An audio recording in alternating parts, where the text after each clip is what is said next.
Thank you.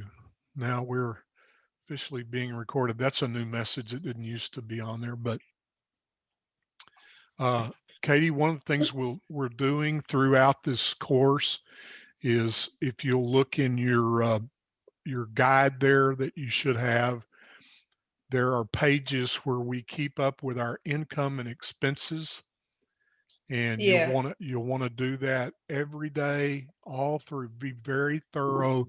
Everything you spend money on, and every time you get any money from any source, whatever it is, paycheck, uh, Social Security, retirement, whatever, even gift or something like that, put that down. We want to be as accurate as we can on our income and expenses, and that'll be important when we get to where we're going to make a spending plan, and that'll help you see where your money's going, where it's coming from, where it's going, and it'll help you set up a good plan. So if you didn't start that already, we want to start that immediately today, and you'll carry that on.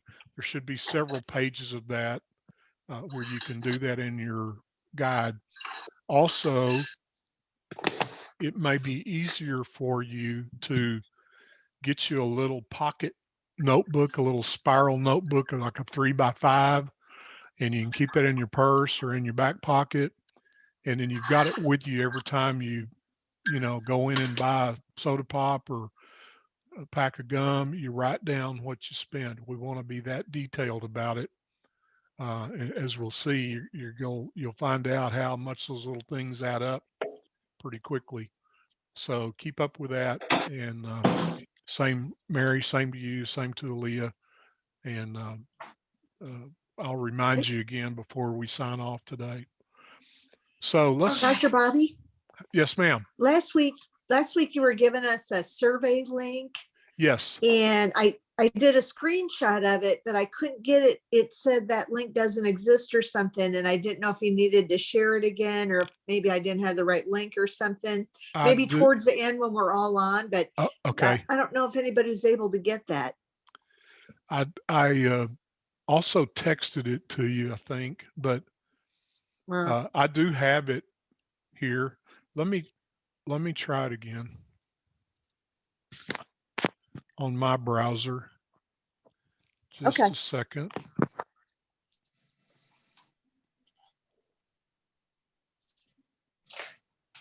Maybe I did it wrong.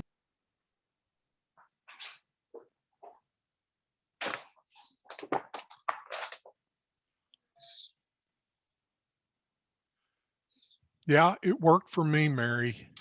It's me then. Okay, I'll try it again. So let me share this with you right quick. I'll just, because Katie hasn't seen it unless I send it to her in a text. So let me show you this. There's the link.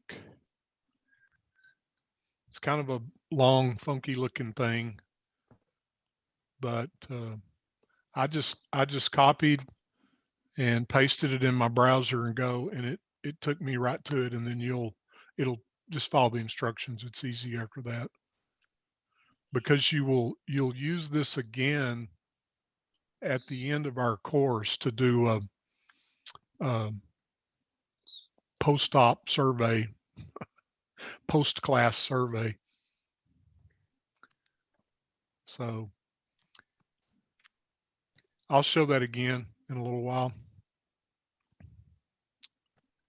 Thanks. You bet. You bet. Thank you for making the attempt. Um, that this initial survey that you'll take is a demographic uh, kind of thing, and Chalmers Center keeps up with this, and it helps them. It helps them do a better job of taking care of what they're trying to do. And I just as an aside, I know Mary's looked at their website, chalmers.org, and CHALMERS. Very, it's a terrific organization that works with people who are in material poverty, and they just sponsor a lot of things and have a lot of good teaching and stuff on how to help with poverty alleviation. So I encourage you to look at that when you've got a minute. Chalmers.org. All right. Well, let's go ahead, ladies, and we'll start in our survey. In our work today. We're just a little bit ahead of schedule, but I'm going to still try to go as quick as we can. And um, on the other hand, not hurry us, because I want you to ask questions and share. I want us to become as much as we can on Zoom. I want us to become a group of friends and have fellowship together and encourage each other and work with each other. So that's why when I texted yesterday, I said, be prepared to show your face so we can, uh, get to know each other better. So I want to remind you this morning of our two key themes. And we covered this last week, Katie, but I want to read them to you. And the two things the themes that we're sticking to as we go through this class. Number one is Jesus is making all things new, including our money and relationships. Jesus came to restore us into better relationship with God, ourself, others, and the rest of creation. That was his purpose in coming. So he is still at work doing that. Much of it is through us, but Jesus is making all things new, including our money and relationships. And number two, God has chosen to use our money to accomplish his work in the world. So our money and our stewardship of that money, our use of that money, is a part of the restorative process, making all things new. So those are the two key themes of our class. This is what we're thinking about and talking about and learning about. So with that in mind,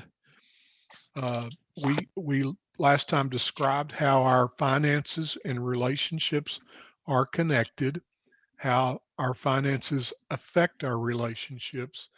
Uh, all of us we shared together um, situations where that came up. If you've been married or are married, that's one place where money matters, okay? And it can be a good thing or a bad thing in that relationship, but it affects it. It affects relationships with your friends. It affects a relationship with yourself. It has a great effect on all the things we're experiencing. So God created us to reflect him and to care for all that he's made. We talked about Adam and Eve being given a job. They were put to work. God said, tend the garden and protect it. They had something to do. It wasn't just, hey, put your feet up. I've got it all covered. He said, no, you will partner with me in this work. And that was the design from the beginning. He created us in his image to reflect him and to care for all he's made. So let's talk a little more about God's unique financial vision for us and for all people. Consider this. How do we live out God's vision?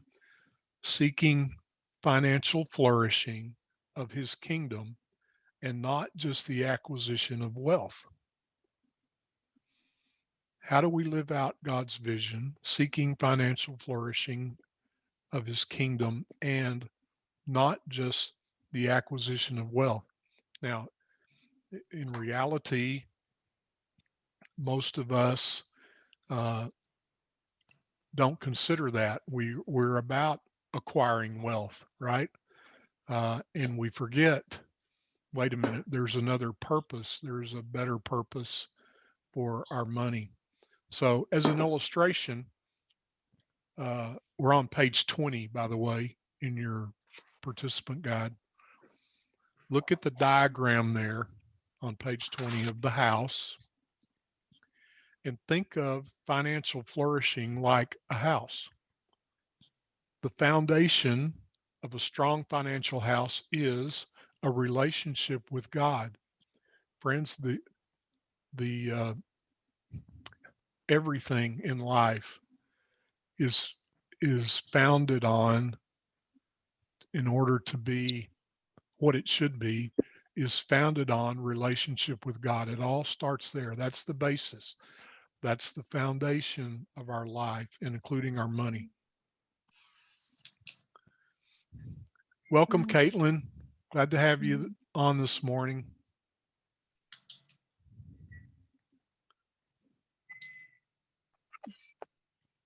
Hi. Wake up.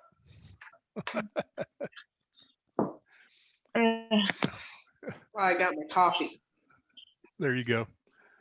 The foundation of a strong financial house, again, is a relationship with God, who designed the three other pillars: healthy relationships with self, others, and finances.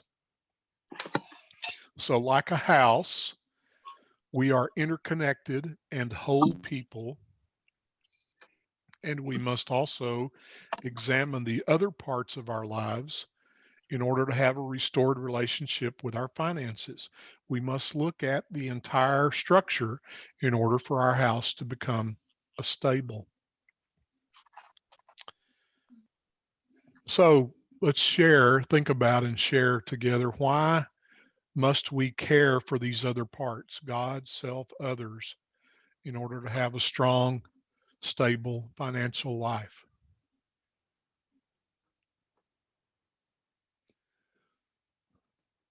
Why does that matter?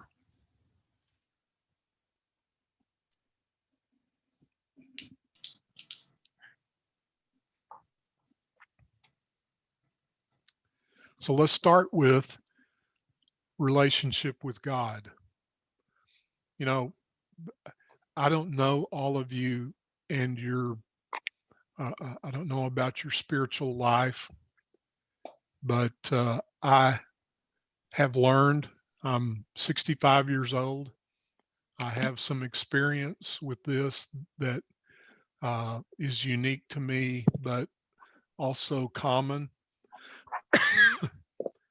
And what I've learned, and it should have been apparent a long time ago, but what I've learned is that if I leave God out of any aspect of my life, and probably especially including finances, which I did for years, then it's going to be a difficult road, more difficult than it should be. Now, in my case, the difficulty was not in acquiring wealth. The difficulty was in stewarding it and managing it, because it became a consuming passion. And that was exhausting to me, is a good word, exhausting. I worried about money. I fretted over it. I struggled with it. It affected me physically, emotionally, mentally, and spiritually, because I chose the non-godly way to manage my money. Now I've learned different. I'm learning different, I should say. But whether it's much or little, the answer is in giving it to God, to literally start my day every day with God, and to continue with Him. He then gives me ability, wisdom in how to manage that and steward that. I don't have to figure it all out. I just have to base it on Him. And so I encourage you to do that. That's kind of the bottom line idea here. And if you are searching for that, I'm more than willing to visit with you more about it. But it has to be foundational. Our finances, our whole life has to be founded on relationship with God. It has to start there, or we're going to fail. We're going to have problems. The world says I was successful, but my body, mind, spirit tell me I was not. And it was very difficult for me to let go of that and trust God, depend on him, let him have it. And again, I say that I'm still learning to do that. But that's where it's got to start. Any other thoughts on that? Why do you think we need to do that? I think like you were just saying that without God, there's no satisfaction. I can look good or be a good self, or I can make more money, or I can have relationships with other, but it seems like it's never enough. The satisfaction Right. doesn't come. Whereas when I move forward, asking God, like you said in the morning, or saying, what would God's plan be for this? And then listening, then I'm on a plan that's pretty satisfying, or there's a internal accomplishment of good, or a feeling of completion Right. that I don't get in the world when I'm just doing to do. It seems like there was never enough money. There's never Right. enough. Right. More. And that's Right. what the world tells me. And that's why people die at their desk. Yeah. But when I say God's plan, it seems like when I didn't have anything, there was enough. Right. Exactly. That's the only place where this satisfaction comes, is relationship with God. You know, if you read the Bible, you'll see the words peace and joy and freedom and abundant life and all those kind of things. And we've learned and hear that that means more stuff, okay, which is not true. The all those good things come from more God. And that's the way he set it up. That's the way he designed it in the beginning. You fellowship with me, you're going to be fine, no matter what the circumstances are, little or much. Paul talks about, I've learned to be content, he says. I've had a lot, I've had nothing. But the only place where I'm satisfied, to use Mary's word, where it's complete, is when I'm with God. I just think about him, I talk to him, I listen to him. That's the way you find this peace, joy, freedom, love, all these kind of things that are what satisfies us really, not what the world says. The world says get more, get the new car, get the new house, more money, more things. That's what the world tells us. That's what we hear. That's what our mamas and daddies tell us. Uh, and some preachers, we talked about that a little bit last week. Even in churches, you'll hear that. Okay. And it's just not the source of satisfaction. God is the source. So he has to be our foundation. So important for us to understand that. And again, I can tell you personally from experience that is the case. I had no settled peace or that deep joy, freedom. I love the freedom of responsibility of having to accumulate and take care of and do. You don't have to do that. You need to be smart. You need to be a good steward, but God provides you the ability to do that if you depend on him. You can do it on your own. You have the choice, or you can depend on him and be satisfied with what's happening. So thank you, Mary. Well, it's just like, my son will ask me every once in a while. He'd be like, Mom, if you had $1 million, what would you do with it? I was like, all I want is a small house for us to have, a yard for you and the dogs to play, and my car to work. I don't need nothing fancy. Yeah. I Yeah. don't need it. And, I just and, want them to be happy. yeah. And that's Katie, what you're talking about is relationships. Okay. You guys have heard, probably stories of the old man on his deathbed. This has been repeated often by many people.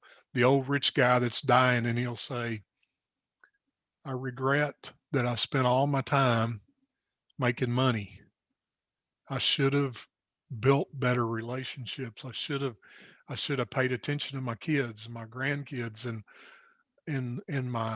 the people, my friends, people that work for me, things like that. Over and over and over, that's repeated by, old I say old guys because that's typically what it is, but people that have regrets. We don't want to die with regrets. It The world is about relationship. Okay. Again, with God, with self, with others, and the rest of creation, including our finances. It's that's what that's the what runs things. That's where the engine runs smoothly. Thank you, Katie. That's good. Great thought. So, like a house with foundational problems, anybody ever experienced that? Have foundation problems with a home? I had in my office building. I had to get a foundation guy out one time. The cracks in the walls, the doors wouldn't shut. He had to come jack up my foundation. It just messes up everything. So if we have foundational problems, relationship with God, now we can fix it by painting the walls, and adjusting the doors, shaving the doors, stuff like that, or adding beams. This may improve the house temporarily, but ultimately we've got to address the foundational problems in order to restore our home. And the same is true in our lives. God is our foundation. We've got to we've got to fix that first. And again, friends, this is not our fixing it. This is just letting God take control, trusting him. He loves us. We can trust him. Let him take control and he will fix it. Okay. When we learn to trust him and not our wealth, we're acting in faith, leaning on the owner of all things. In this relationship of trust, it's a key word, trust. We come to know the Spirit of God and obey. That lets us obey, enables us to obey. God says, obey my commands. Jesus says, do what I say. Well, I've tried and I can't do that. I missed the mark, right? I don't think any of you have. I don't know anybody that has. I have broken a rule or two, okay? Despite not wanting to, I've tried. But when we depend on God's Spirit, he will enable us to be obedient. That's where that comes from. Not my self-determination, but his work in me. Even in financial matters. Knowing who we are in Jesus gives us a new identity, restoring our relationship with self. We know who we are in God, it restores our relationship with self. It also reorients how we see others. As we become more like Christ, we see others like he did in a loving way, a compassionate way, a desire to restore and cause to flourish. Okay. We practice love, justice, and generosity.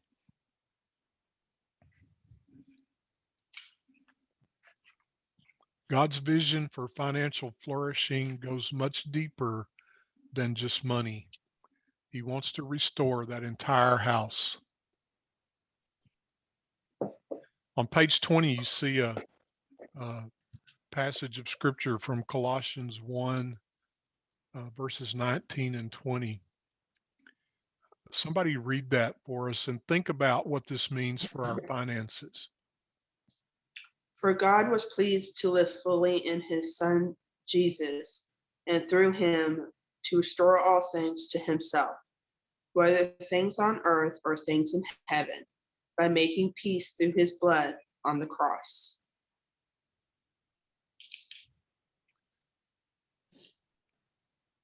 What does that mean for your finances? If Jesus is restoring all things,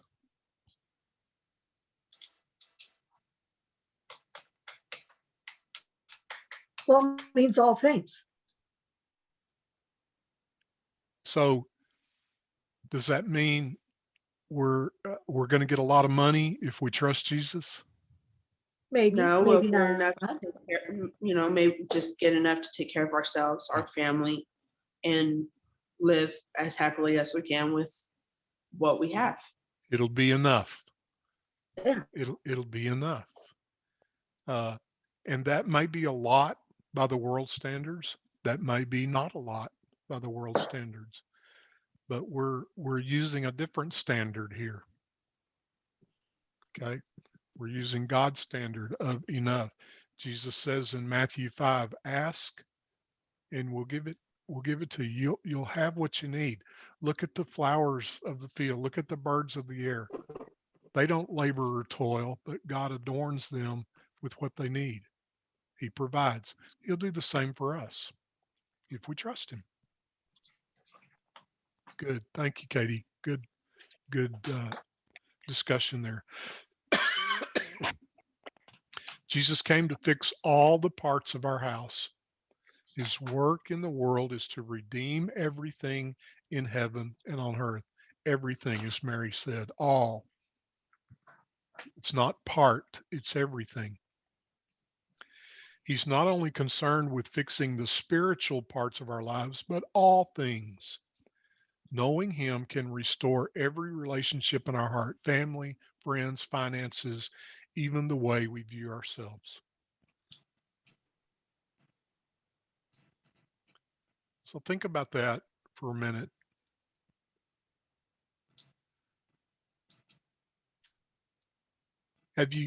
Is that new to you? Have you heard that before? If you have you meditated on it? Jesus is restoring us fully. That's what he came to do. One of the things I learned in the last few years is I always felt like Jesus came to save us from hell. Okay, that was kind of the idea, and that's true, but it's only partly true. In Luke, in the Gospel of Luke, in chapter 4, Jesus was in the synagogue and he read from Isaiah, which is kind of Jewish church. Okay, they read from the Torah, from the scripture, and he read, and I'll just paraphrase it, but he said, I have come, Isaiah saying, Jesus is repeating, I have come to give sight to the blind, to release the captive, to heal people, things like that. And then he said, and he closed the scroll and he said, that's me. Isaiah was talking about me. That's what I've come to do. Yes, to save us, but more than that, to restore us, to heal us, to mend our broken places. And then he went around doing miracles to exemplify that. That's what Jesus came to do. That was his primary job. And he's still doing it because he's alive. And he's alive in us to do that work and to help others also receive the same restoration. We're commissioned to do that. So now you know the Bible story. How about that? I summed it up. So let's just take a minute and let's pray and ask Jesus to apply that to our lives, to realize deeply that he's come to restore us. Lord, we ask you to do that this morning for the five of us, to refresh our view of your work in us and through us, to make all things new. We want to receive that. We want to participate in that. We want to be a part of that and be made new today. In your name we pray and we say amen. Let this be so. Amen.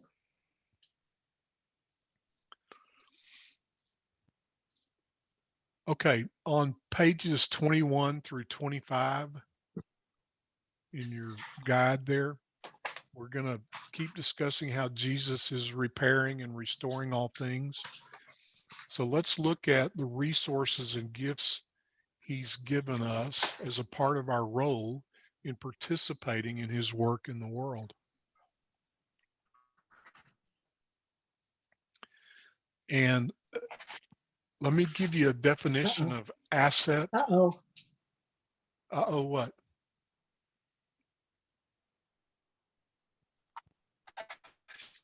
A definition of asset.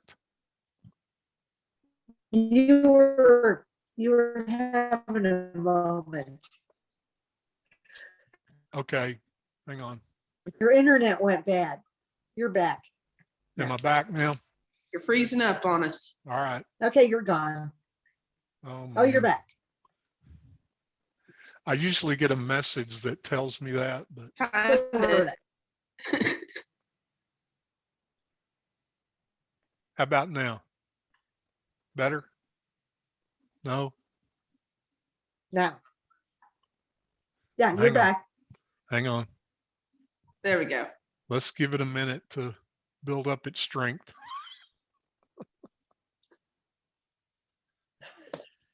All right. How we doing? We okay now? All right. Better. Yeah, holler Much at me. better. Holler at me if that happens again. We'll give it a minute to get a breath. Anyway, definition of asset. An asset. Something God has entrusted to you that has value. Something God has entrusted to you that has value. That's the definition of an asset.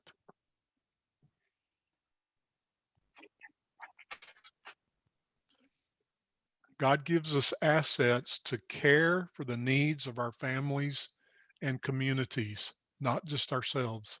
And Katie's talked about that a couple of times already. God gives us assets to care for the needs of our families and communities. By developing our assets, we're better equipped to face challenges in our lives and work toward those restored relationships that God desires for us. Something God has entrusted to you that has value. That now there's many types of assets. Some assets are relational. In other words, the relationships you have with family, church, neighborhood, job, or other networks. These are very valuable assets. But for the purpose of discussing finances, let's focus on three specific types. Three specific types. We'll discuss assets that are physical, like a house, car, furniture.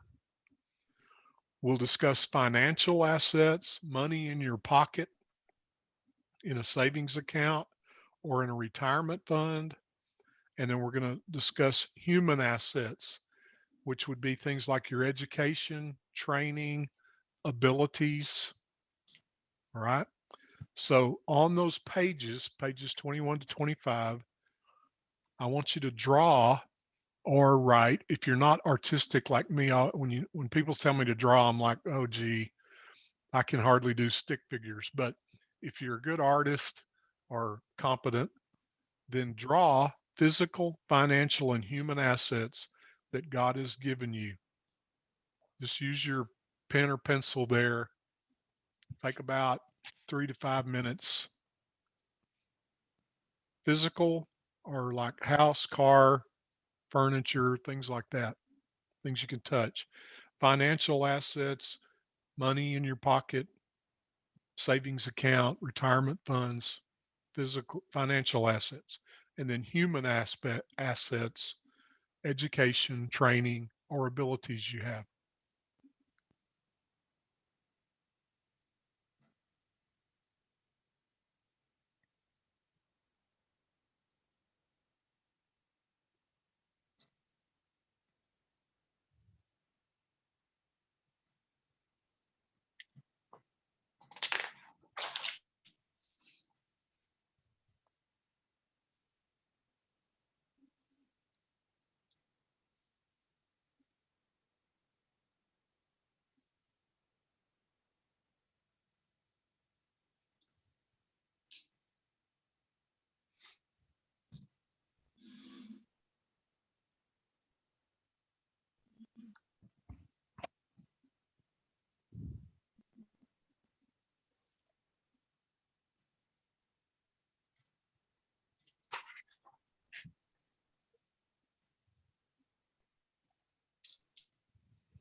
How you doing? Getting some things down on paper there? Yeah, but I'm not sure. Okay, I put my animals down as assets, but they kind of cost money, so I don't know if that was right. And, I have a credit card, but I don't know any money on it. Would that be a financial asset because it's credit? No. Well, it could be, and we're going to talk about credit later on. Okay, But yeah, it can be used wisely. It is an asset. But as most of us probably know, credit can also be a liability. Um, we have to be careful with credit, and we're going to spend a lot of time talking about that later on. So that could be either or. And by the way, you'll discover there's a lot of gray areas that we'll encounter okay. as we How go about through this. those horses? Are they assets? Well, that's kind of the same thing, Mary, because uh, they are also expenses. But yes, they are physical assets. If you, let's say you needed some money and you were really in a pinch, then they could be sold for money. Right. I see you shaking your head, and Well, that would be what about my dog then? that. Well, I'm not going to sell see, her. I maybe not then, but Okay. uh, in the case of a dog, but yeah, cattle, horses, livestock. Yeah. Although there is a caveat there. Okay. Would you, Okay. would you But do that? my dog is a relationship. I That know would, you yeah. think I'm crazy. And maybe your horses are too.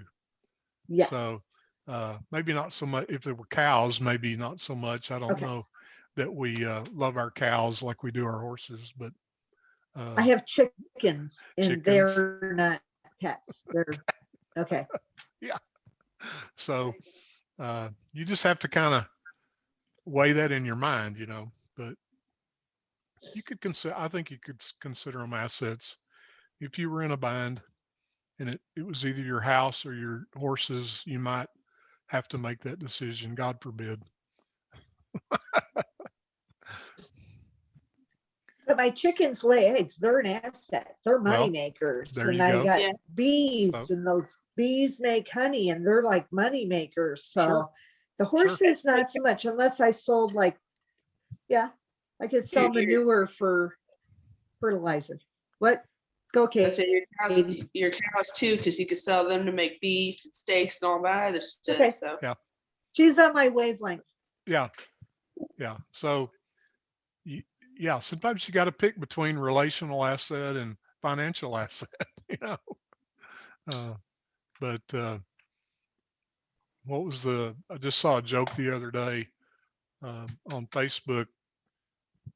Not a joke, but kind of a funny I mean- story of a lady that said, yeah, my dad financed my wedding, but he had to sell 2 calves to do it. So, yeah, Okay. it's like what my daddy did.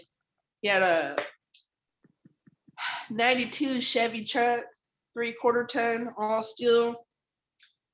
Didn't run though, and I needed a new car because I smashed up my car. And he traded in his truck to help me get a new car. So so Nice that guy. in that case, it's an asset. Yeah. my daddy's a blessing. I admit that. Yeah. Okay. So we talked about a few. What are some other things y'all put down as assets? Just shout them out. My mama's jewelry. For like human assets, I'm a cooking with HEB. I graduated high school. I'm good with numbers. Mhm. Uh, Anybody else? Under physical assets, I put down my phone. I mean, come on, you have computer down here, but I don't know that phone. It's expensive, yeah, it is. but it's required. For financial, I just put my paycheck and child support. In my case, in Mary's case, we have land that's an asset. Not that we want to use it for an asset, but it is. So very good. All right. So how about building assets? What's the importance of building assets?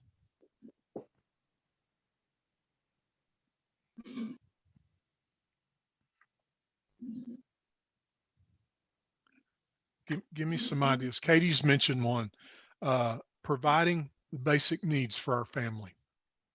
Yeah. That would be one thing that building assets would allow us to do. What else? The occasional enjoyment of vacation or something. Okay. Which is rare, but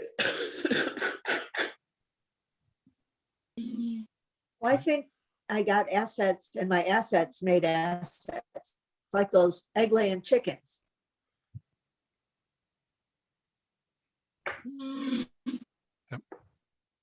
How about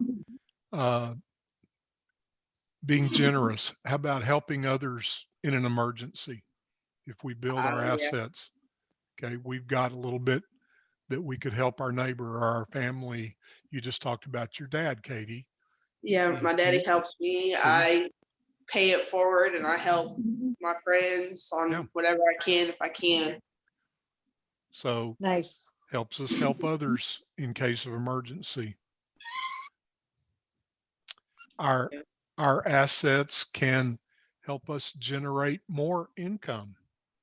Okay, a savings account earns interest, and so we make money on our money.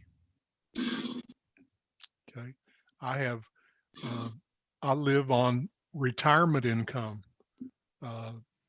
partly, which is invested in various things that earns me money. Now, it doesn't always. There have been past years where it's lost money, but generally over time, that income, that saved income, has allowed me to generate more income. Yeah, about my daddy did it to his 401k to pay off my car. how about for emergencies for ourselves, an illness? You know, Yeah. we've got to.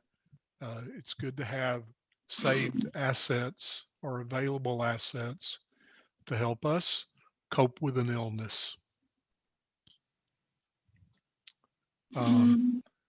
Katie mentioned her mother's jewelry. Building assets helped us pass something valuable down to our children. I know when my mother died, you made me think of it, Katie. When she died, we had all the girls in the family go through her. She had tons of gold, silver jewelry. Everybody got what they wanted, and then we took the rest of it and just sold it for scrap precious metal. Yeah, my grandmother passed away in January, 2 days before my birthday. Sorry. That was fun. But she left a third of her house to me, and because my mother passed when I was 15, so I get my mother's part of everything, and she made sure that I do that, and my uncles actually get paying me to sign over my third of the house to him because he lives there. Yeah. So So that's an asset that you were gifted, okay, and you turned it into a financial asset or to liquid asset, okay. Building assets also helps us with our credit, so that when we need to borrow money for a home or care for a home, refurbish it, rejuvenate it, fix the foundation. Okay. All right. So there's several good reasons to build our assets as opposed to spending everything we get our hands on, which is unfortunately kind of the mindset of our consumerist culture. You know, hey, I got a stimulus check. Let me go blow this on something. We don't say that. We talk ourselves into oh yeah, it's something we really need too many times. And yet we probably, in a lot of cases, and I'm not accusing anybody of anything, but we probably take that and maybe do something that isn't as wise as we could have done. Maybe a tax refund, something like that. So we need to be aware of building our assets. There are lots of reasons to do that. We named several. How have the assets you've drawn helped you become financially healthy?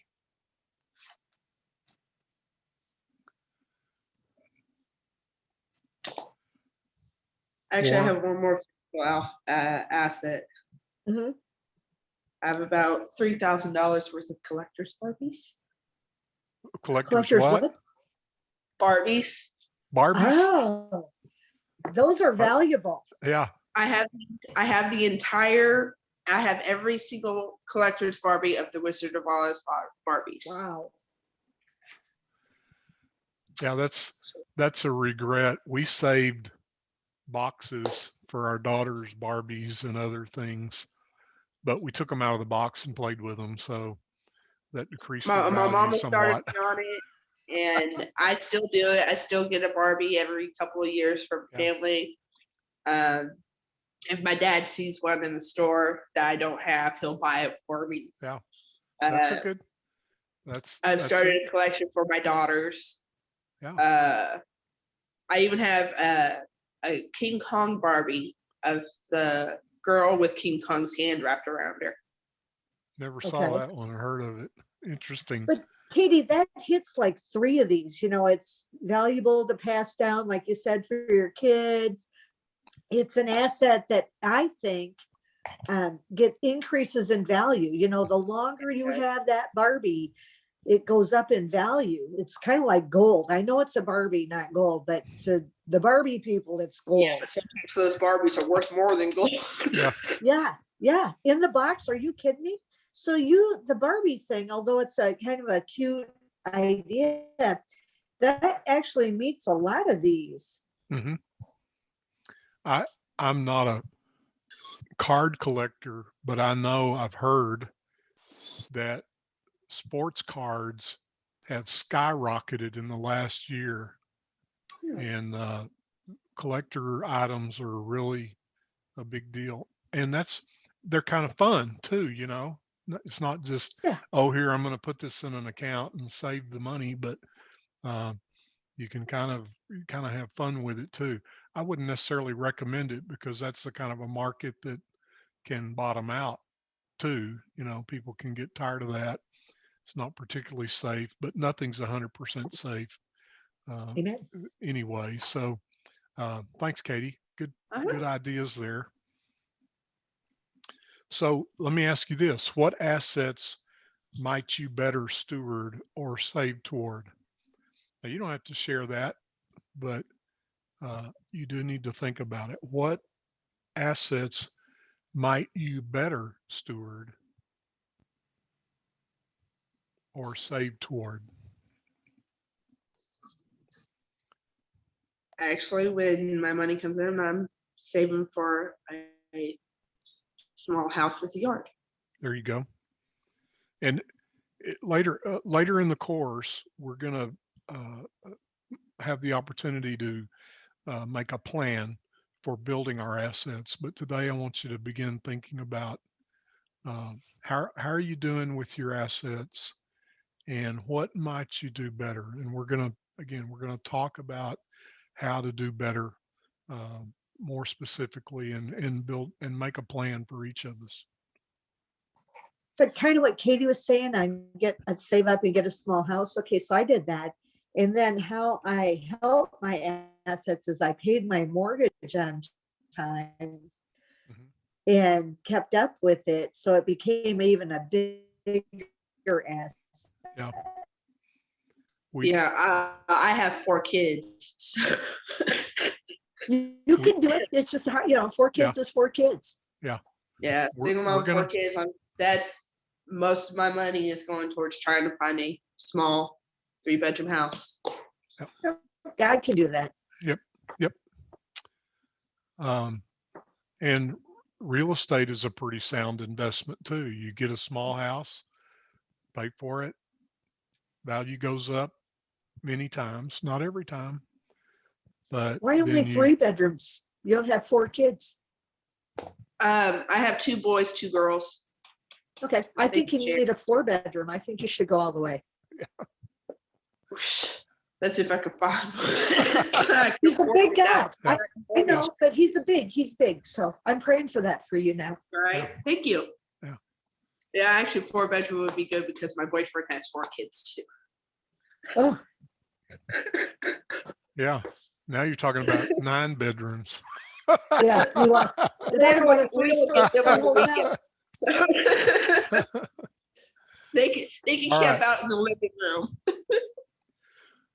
Well, friends, in order to build assets, we've got to make a plan to save. Make a plan to save. In order to save, you've got to know where every cent of your money comes in and where it goes out. That's why tracking your income and expenses is so essential. The key to saving is to start small. Start small. Saving just $1 a week may not seem like much, but it can slowly turn into a lump sum of money that can be used for many different needs, including down payment on a house, et cetera, et cetera. Okay. So think about all the expenses you could eliminate or reduce. Now that may be overwhelming, but let's start small again towards saving. This week, commit to reducing or eliminating one expense. If you've been keeping up with your income and expenses, you want to look at your list, find one thing that you could eliminate or reduce. All right. Even if it's just a little bit, don't discount anything. Okay. But let's do that this week as you're tracking income and expenses. Look back at your history and say, where can I eliminate or reduce one expense?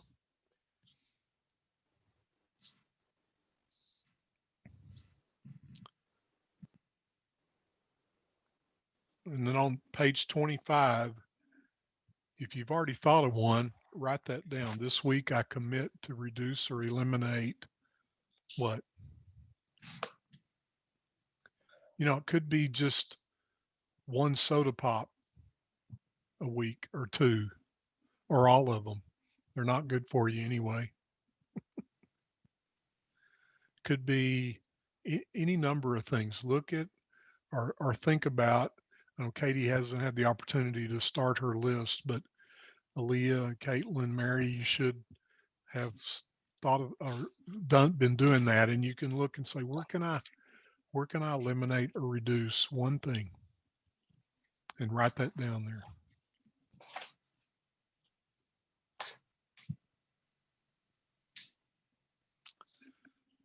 Okay.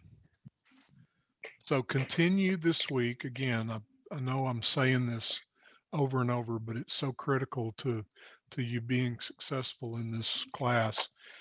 Continue to track every bit of your income and expenses.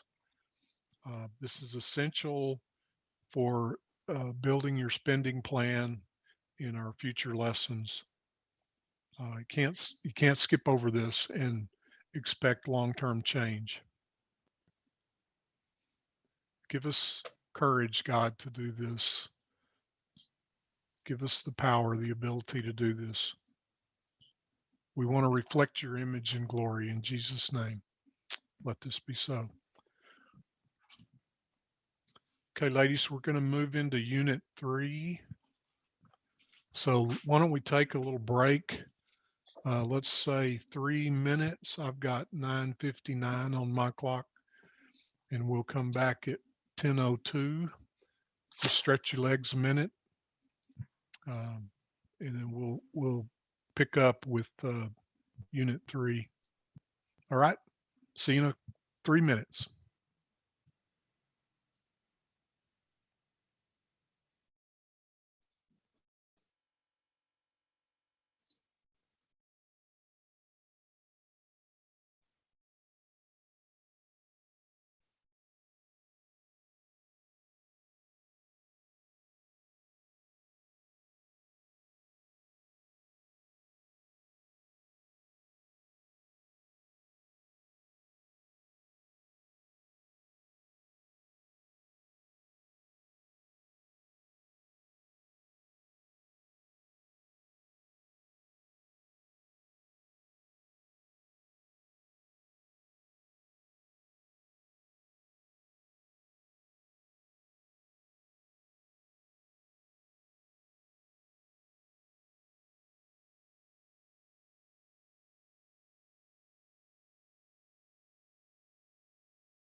All right.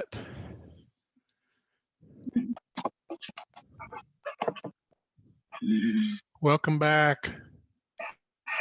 I know that was a short break, but hopefully it was enough to get a quick breath. So we're gonna now talk about the difference between needs and wants. And we're going to be on page 30 in your participant guide, page 30. And consider your expenses. Again, hopefully you've been tracking those. List 3 or 4 purchases from your list or from memory that you've made in the last week. 3 or 4 purchases you've made in the last week, and put those in that box on page 30. And then we're going to identify, was it a want or a need? And look at alternatives you could have chosen to reduce costs. So take about 3 minutes to do that table there. 3 or 4 purchases you've made in the last week, could be anything. Were they wants or needs? And then possible alternatives. And I think you see an example there that will help you do that.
Okay, somebody share one of your examples there.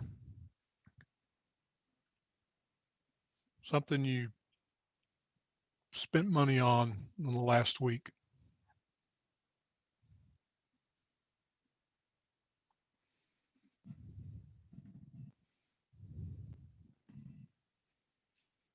Oh, I have to unmute, huh? Eating out, going out to eat. Okay. All right, was that a need or a want? It was a want. Okay. And alternative? Eat at home. Eat at home. Okay, but right Eat. above that, see, I had food at one of them, which is a need because I can eat healthier and cheaper at home. So Sure. it's like the opposite of the want is the need. Sure. So you see the there's not always a black and white answer, you know. Uh, if there's nothing in the pantry or the refrigerator, then in order to get food, you're going to have to go out. But that's not Right, typically the but going out to case. eat But is more expensive. I just sure, have to point out, I paid like $8 for a taco one day, and I sure. thought, what? I could have bought hamburger and tacos for that much money, and Yeah, probably a head of lettuce, and had a whole family 5 tacos or 10 tacos. right. So it was not economical. And it was very tasty. Yeah, And it was quick and easy. And I was hungry right then. And it was on the corner. And I was driving by. And I didn't have to get out of the car. And a bunch of stuff like that. But, you know, let's be honest. yeah. And you know, y'all, it's uh, being responsible financially doesn't mean you never get anything you want. All right. But what we're talking about is being wise about it. And if we could do something different to be a better steward of our money and we just choose not to, that's not wise. But it doesn't mean you just can't ever do anything fun. Okay. We're not talking about that, but we're talking about being wise stewards. All right. Somebody else share an example right quick. I bought headphones. All right. Is that a need or a want? What? What It do you was a say? want. A want? Okay. Now see, again, that could be either or. All right. There's a reason that you would need headphones. In your case, you said it's a want. Alternatives. Wait until I get off work. You know, make do with the ones you have, or go without Have any. headphones. Yeah. Go, you know, just use your regular audio or whatever. All right. So you see what's going on here. Okay. We've got to decide when we spend money, not that it's wrong every time, but is it a need or a want? We want to separate those in our minds. We live in a culture, folks, where consumption, a culture of consumption, where the line between wants and needs is very blurry. Society tells us subtly that our wants are as important as our needs and that we deserve everything that we want. Gosh, I hear that on commercials all the time. You deserve this. Advertisers know that this is our typical thinking. Yeah, I deserve that. I deserve that nice new thing. Okay. Which is just frankly not true. But we are convinced that it is too often. TV, print ads, internet, these messages can persuade us louder than ever before, really, that we deserve what we want, that immediate gratification is our right as consumers. So let's compare this to what Scripture says about our needs and wants. Somebody read that passage from 1 Timothy on page 31. We didn't bring anything into this world, and we won't take anything with us when we leave. So if we have food and clothes, we should be content with that. People who want to be rich fall into all sorts of temptations and traps. They are caught by foolish and harmful desires that drag them down and destroy them. The love of money causes all kinds of trouble. Some people want money so much that they have given up their faith and caused themselves a lot of pain. Wow. The love, you've probably heard it. The love of money is the root of all evil. That's an older translation. Now, we mistake that sometimes and say money is the root of all evil. That's not what it says. The love of money is the root of all kinds of trouble, it says here. It can destroy your life. The love of money can destroy your life and has over and over and over. And part of that is mistaking needs for wants. You know, you've probably heard this. I love this riddle, and this reminds me of it. Who's the richest person at your funeral? Anybody? Yeah, I don't know either, but it ain't you.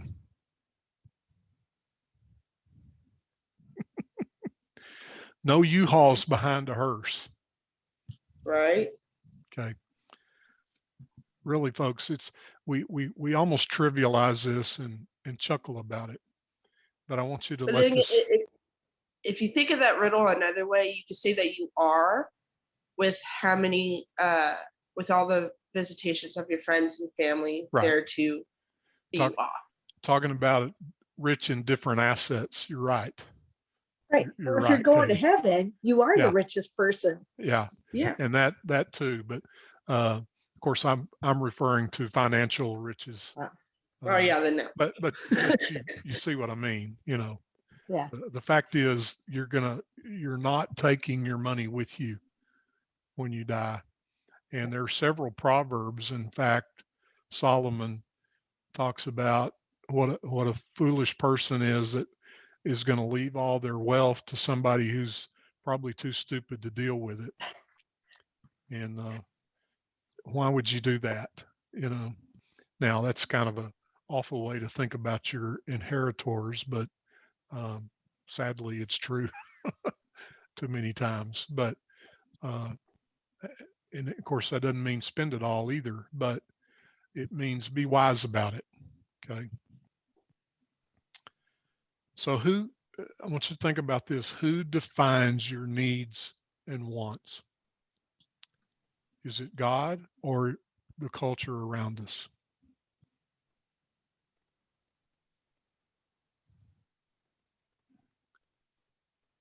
Who is defining your needs and wants?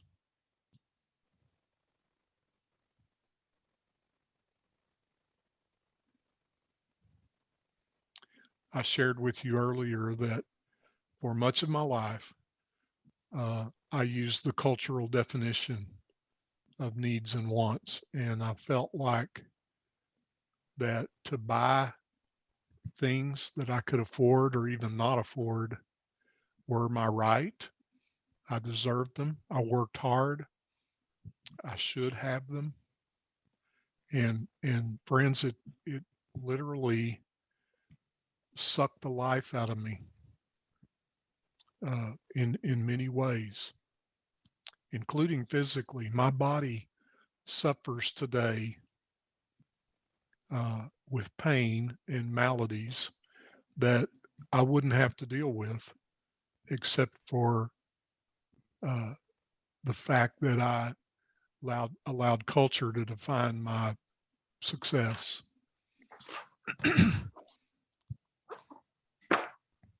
Anyone else have a thought on that?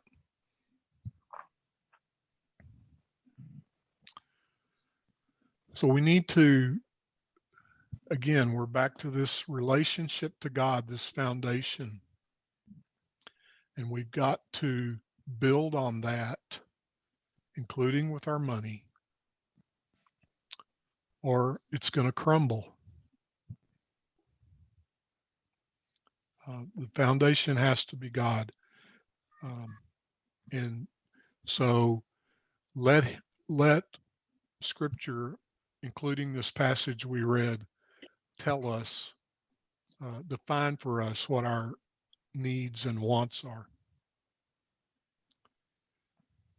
So let's look at internal and external obstacles to being good financial managers, to being good stewards. When we're honest with God and our friends and family and ourselves about our obstacles, we're going to take a first step toward overcoming those obstacles. Let's discuss two different types of obstacles: internal, inside of us, and external, outside of us, that are obstacles to being good financial managers. Let's imagine that your goal is to save $100 for a new pair of glasses. If your heater goes out or your AC goes out in Texas and you have to use the money to fix it, that's an external obstacle. It's outside of you and beyond your control.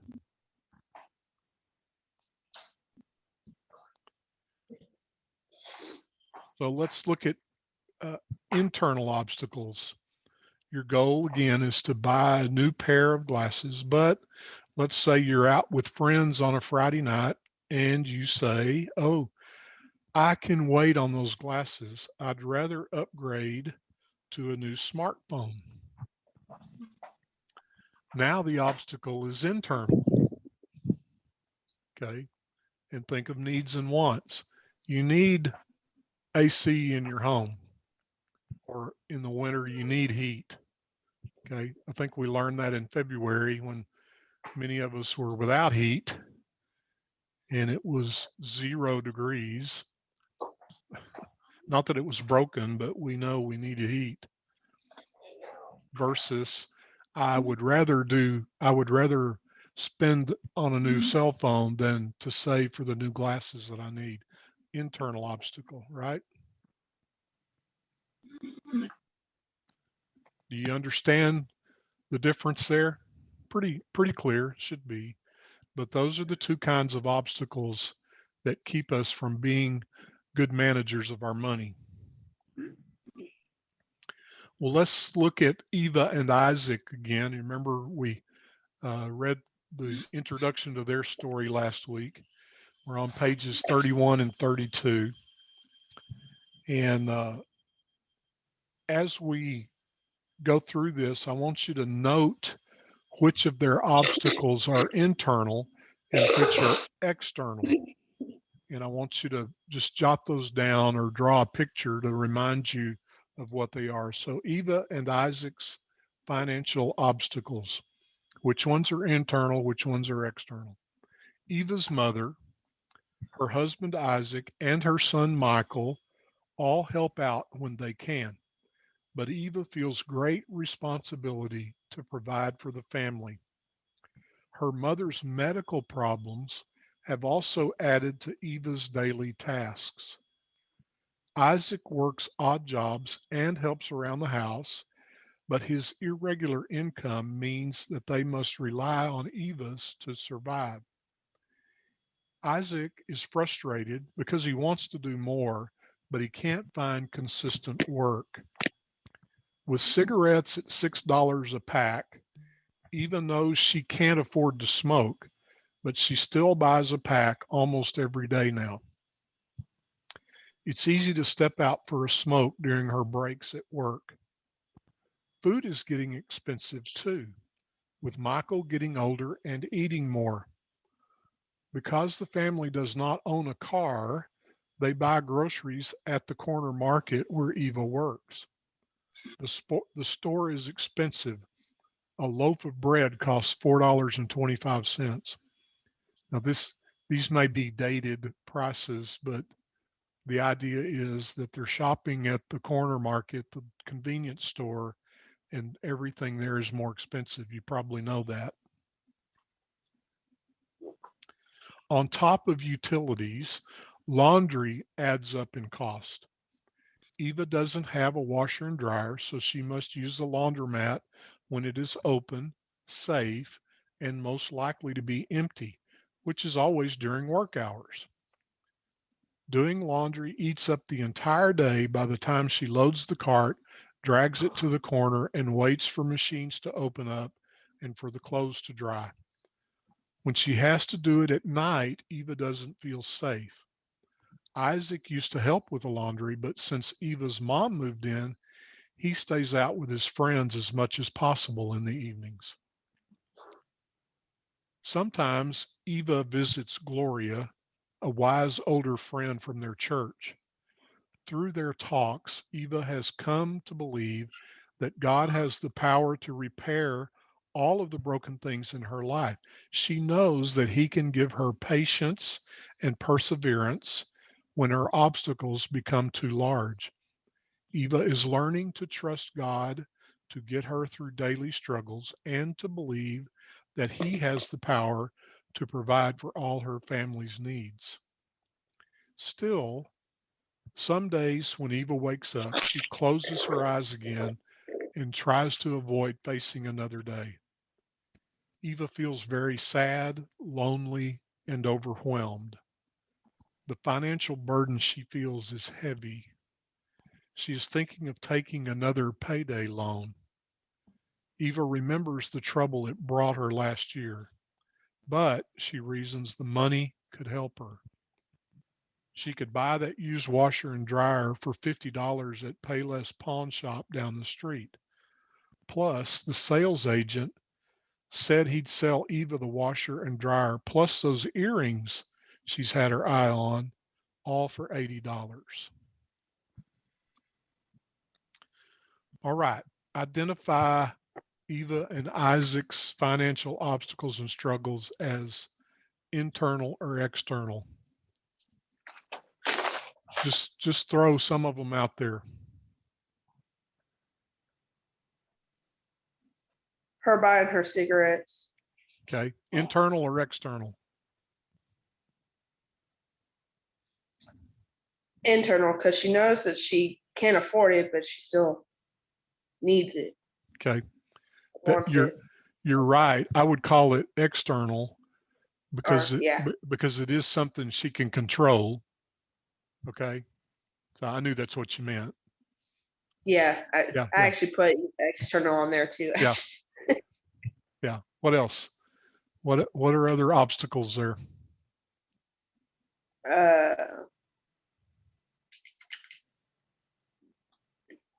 The loan. Okay, payday loan. Yeah. We're going to spend some more time in another unit on borrowing and especially payday loans. So is that internal, external?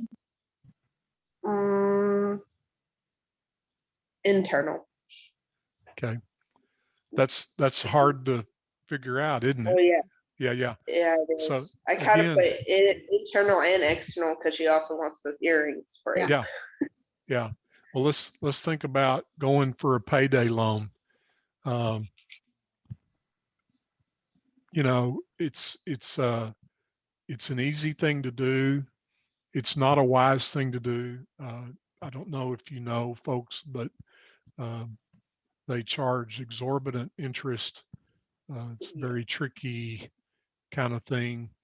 And again, we're going to spend more time talking about that later, but there's an internal need. A washer and dryer would be good. The earrings, that's more external. That's a want, not a need. External obstacle. Okay. How about Isaac's work? Internal, external. Internal. Okay. Apparently he's trying to get work and it's just hard to do. So there's a problem there. You see, a lot of these are, again, not black and white. There's a lot of questions that come with this, but these are decisions that all of us have to make in at various levels. Okay. So you get the idea of the pressure there is. Eva's mom's medical problems, that's external. They can't help that. They've got to deal with that. That's not something they can decide on or should have to decide on. Okay. Michael's eating more. Going out with his friends. Yeah. Well, now going out with his friends and not helping, that's internal. He could choose differently there. Okay. Michael's eating more. He's getting bigger. Nothing you can do about that. It's a growing boy, you know, that's external. So there are just lots of various things. And I'm sure that maybe you guys are thinking about your life and the things you're encountering between these needs and wants and Where's the pressure coming from? Is this an external thing that I have to do, or is it internal where I've got some control over it? And am I exercising that control or not? All right, these are the things we're wanting to examine and look at here. All of us face these, folks. Internal, external obstacles about keep us from using our money wisely. If you can name that obstacle, you can begin to think through ways to get past it. Look on page 33. Some of the common obstacles to managing money that many people face. I see a list here. I think you have it. How about a criminal record, prior arrests and convictions? I have some experience working with men who are trying to reorient or rejoin society after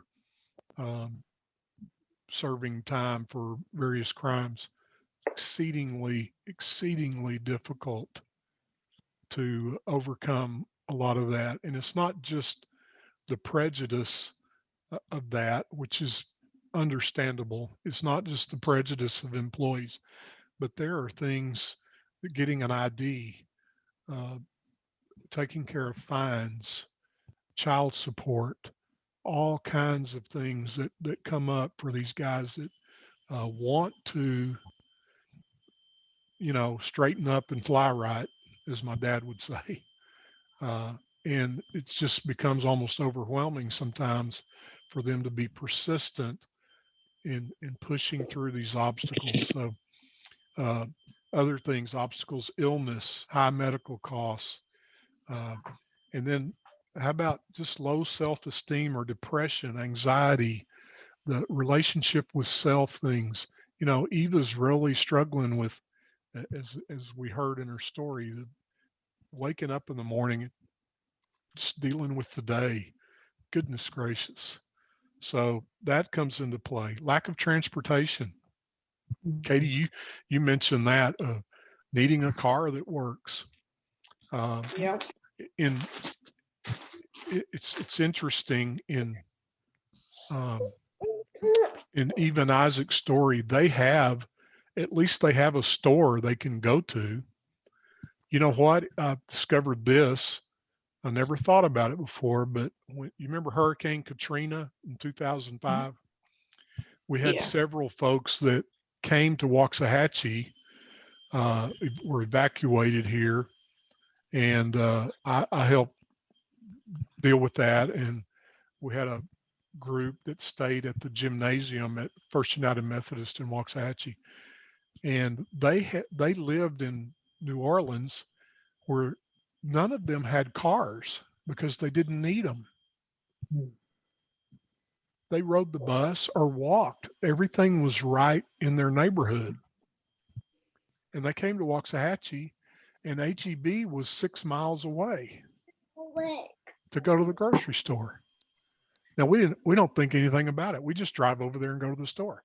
They were like, how can we go buy groceries? We got to have a ride to the grocery store. And taxi, bus, no. So a lot of those folks were looking for used cars just to get around. And they were used to walking everywhere, but couldn't do that. So that was an obstacle to their recovery, was transportation. Daycare, Yeah. addiction, alcohol, drug abuse, those things like that. So lots of obstacles, internal and external, to our being able to flourish and be good financial managers.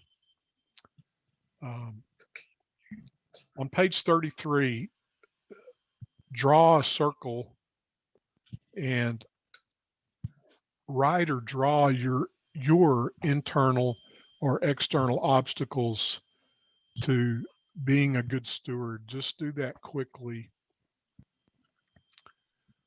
The things in your life, again, I'm not going to ask you to share this. You're welcome to, but I want you to It's on the window. give yourself a little synopsis there. Mommy's room, it's on the window.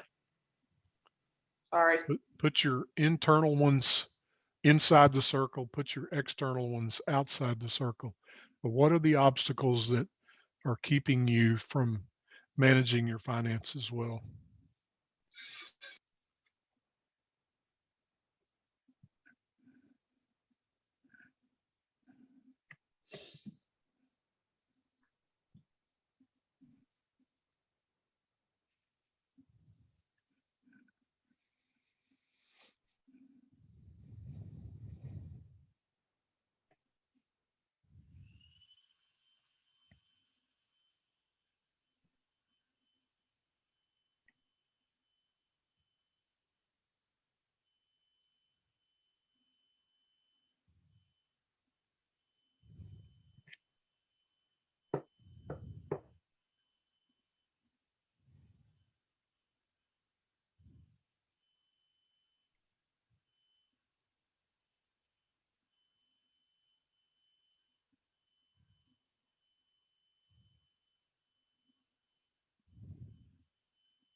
Okay.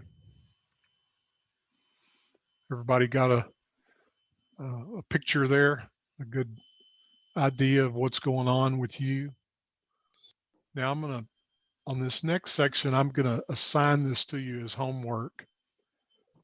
On page 34,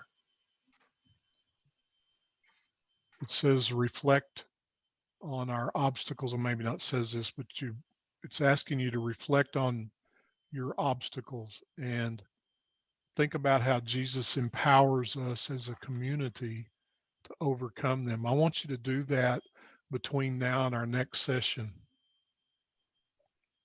There's a scripture passage there and a couple of things it asks you to do. So I want you to do that before we meet again in 2 weeks on the 19th. But that'll be your homework in addition to your income and expense sheet.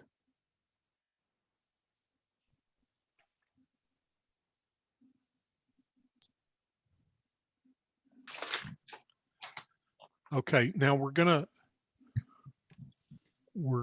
to, that's on, by the way, that's on page 34 and 35 in your book. Okay. Now we're going to skip over just a little bit and we're going to go to the next unit.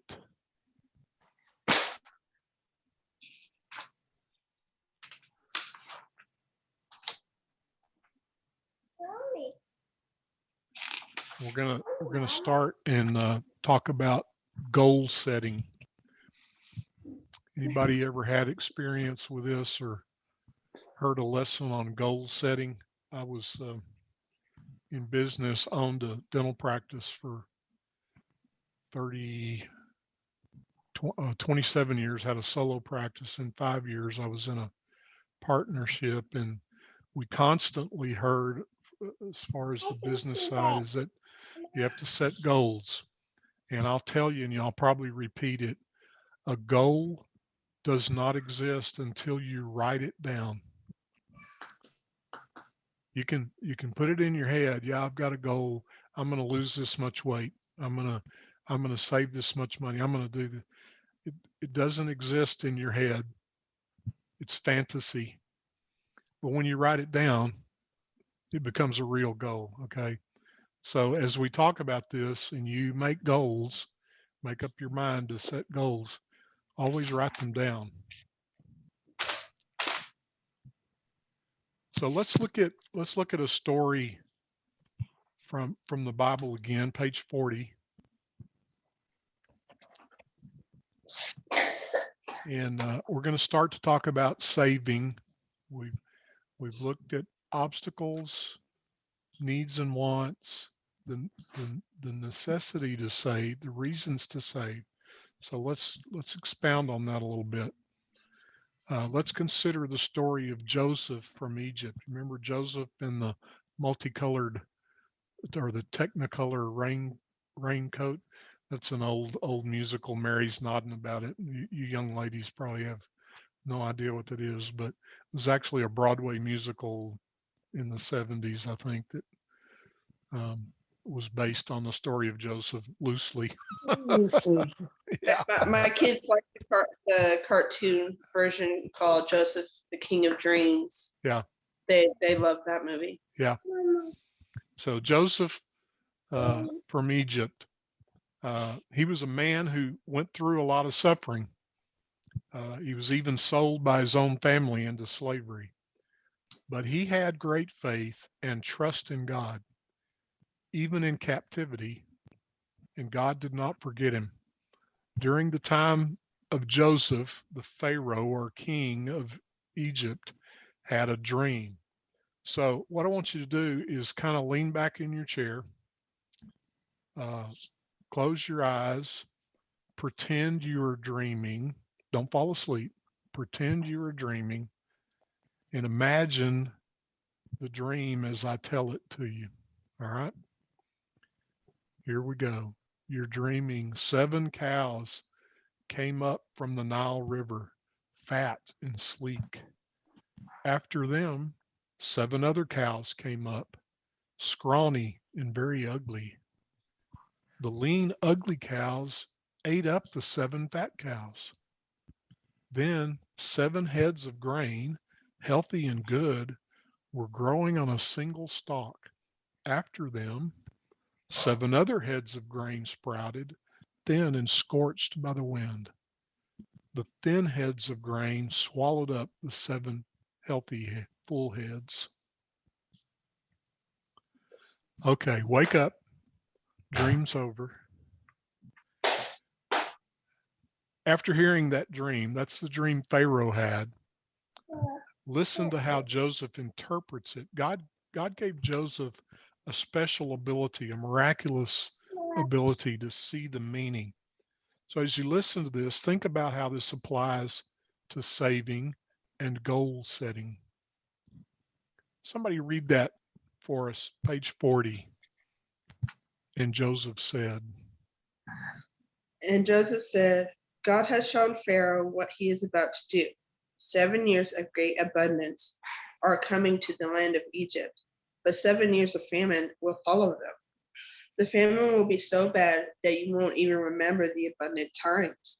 So collect all the food you can these good years that are coming. This food should be stored for the country so that the country may not be ruined by the 7 years of famine. When the 7 years of abundance came, the abundance in Egypt came to an end, the 7 years of famine began, just as Joseph had said. When all of Egypt began to feel the famine, the people cried to Pharaoh for food. Then the Pharaoh told all the Egyptians, go to Joseph, do what he tells you. And Joseph had stored up huge quantities of grain, like the sand of the sea. When the famine had spread over the whole country, Joseph opened the storehouses and sold grain to the Egyptians. All the world came to Egypt to buy grain from Joseph, even his own family, because the famine was severe everywhere. Thanks, Katie.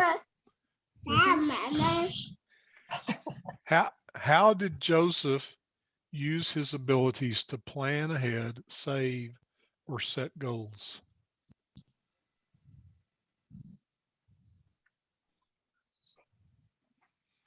Describe that to us.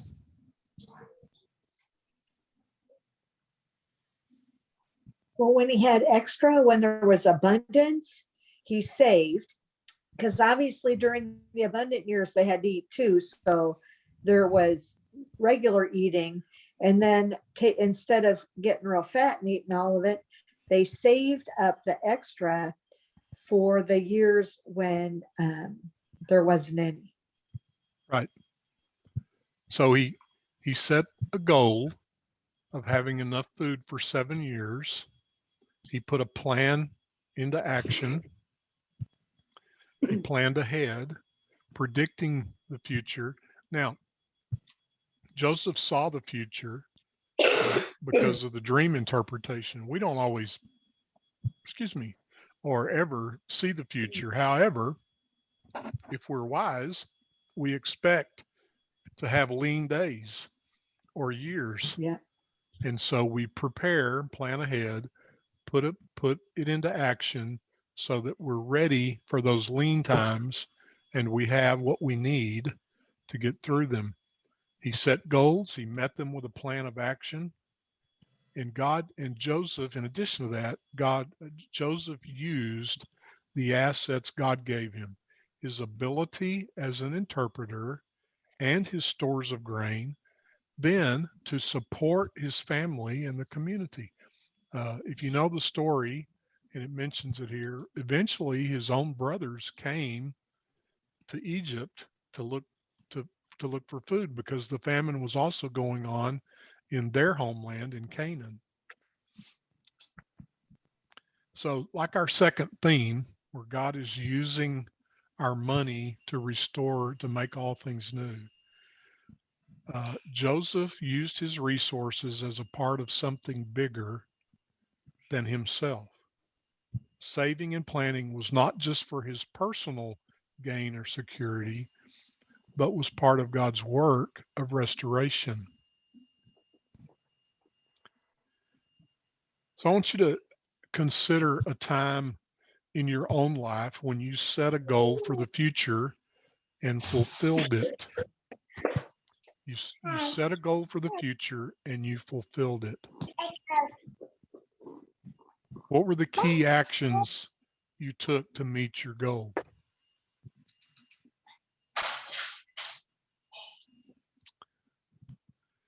Maybe you had to sacrifice some time or opportunities. Maybe you had to give up a vacation or the new car for something else in order to save that money.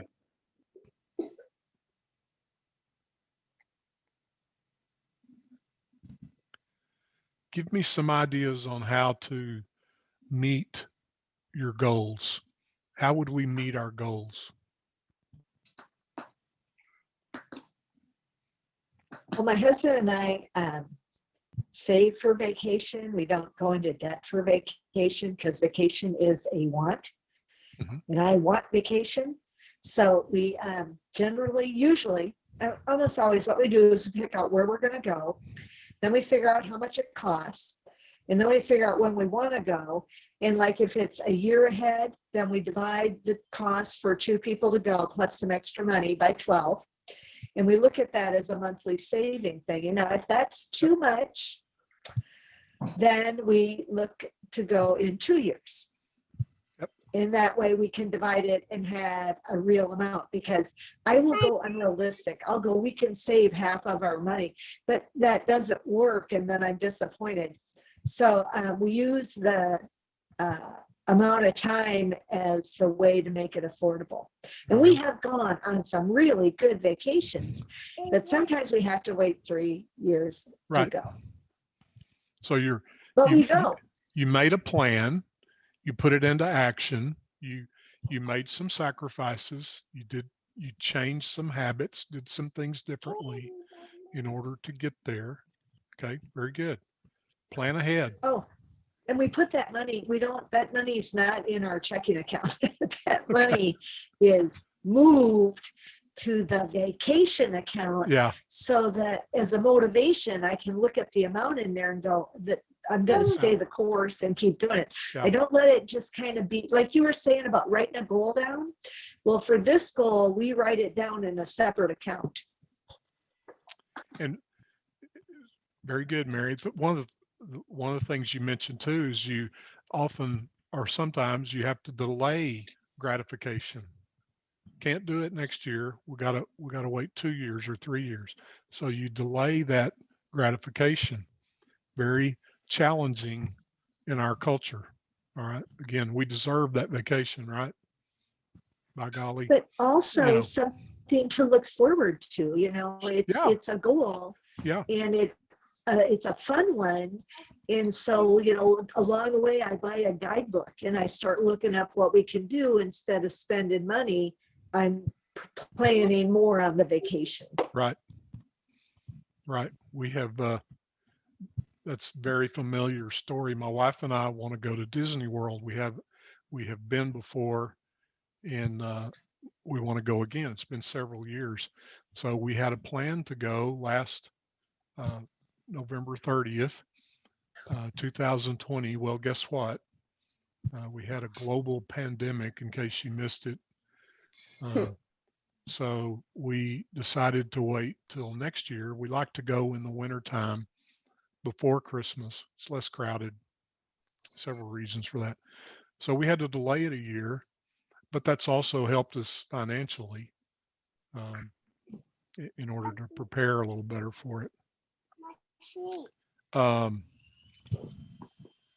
you mentioned, Mary, doing research.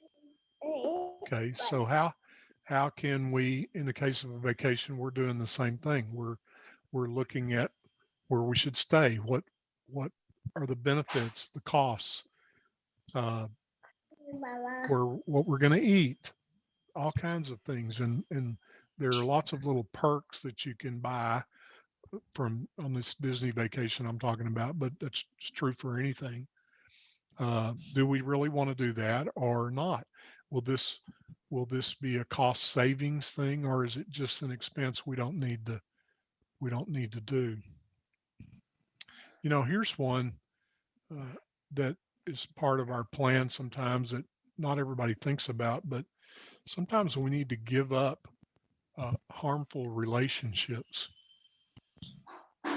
Now that can be a real challenge, but you think about somebody that's not on board with your plan, that's a part of your life and affects your plan, and they're not with you. Think about even Isaac. Isaac wasn't, he's like, I'd rather just hang out with my friends than help. Okay. Now, I'm not saying Eva should get rid of Isaac, but uh, there are instances in our lives where we need to evaluate a relationship that's preventing us from making our goal.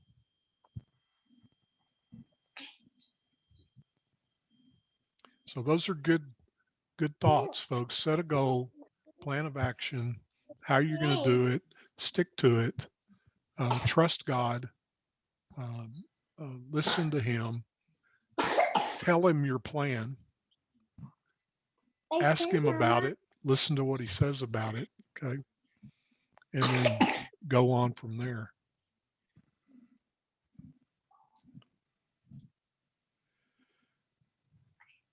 Okay, let's go back to Eve and Isaac again, talking about these long and short term savings goals, which we're going to discuss a little more.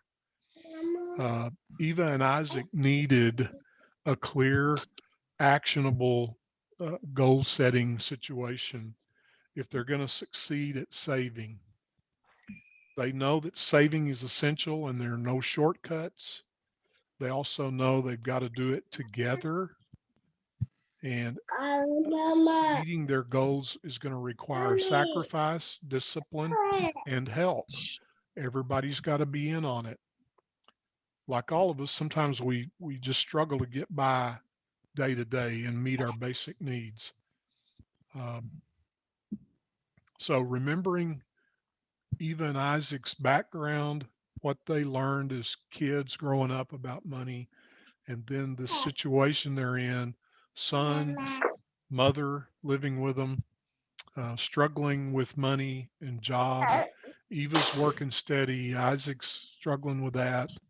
Don't have any really conveniences. Uh, all those things that are going on. So let's read on and see what's going on. Eva is exhausted. Page 40. Sorry, page 40. Eva is exhausted. She's tired of the cycle her family's in. She knows that God has invited them to become part of his larger story in restoring all things. They understand that. Eva is ready to take action. One afternoon, she graciously interrupts Isaac while he's watching football. Is that possible to graciously interrupt Isaac watching football? I don't know. It's not to me. I don't know. But anyway, that's beside the point, right? She is gracious about it, interrupts him, asking him if they can talk about savings goals. They laugh, disagree, debate, ponder, and then finally agree that the family needs a savings fund for emergencies. They shake on it. Their long-term goal is to build a $500 emergency fund. As Eva and Isaac examine their expense tracking sheets, they decide they can save $25 a month toward this goal. But it's hard to find that $25 a month Yep. when other expenses are so high. They really need a lump sum of money to buy that washer and dryer. After she walked home from work the next day, Eva stopped back in at Green and Go Payday Loans to see Jessica, the lender. As usual, Jessica was so friendly and there was always free coffee. Can't beat that. But as usual, it sounded too good to be true. Eva tried to be polite as she walked out. She refuses to get the money that way again. It took them all year to pay off that loan last year with the hidden costs. Instead of taking a loan, Isaac suggests they set a short-term goal of saving for a washer and dryer. With laundry expenses at almost $15 a week, a washer and dryer would save money and time in the long run, which would allow them to work toward their long-term goal. After 6 months, their investment in the machines will pay off. Plus, Eva would feel safer not having to go out at night to the laundromat.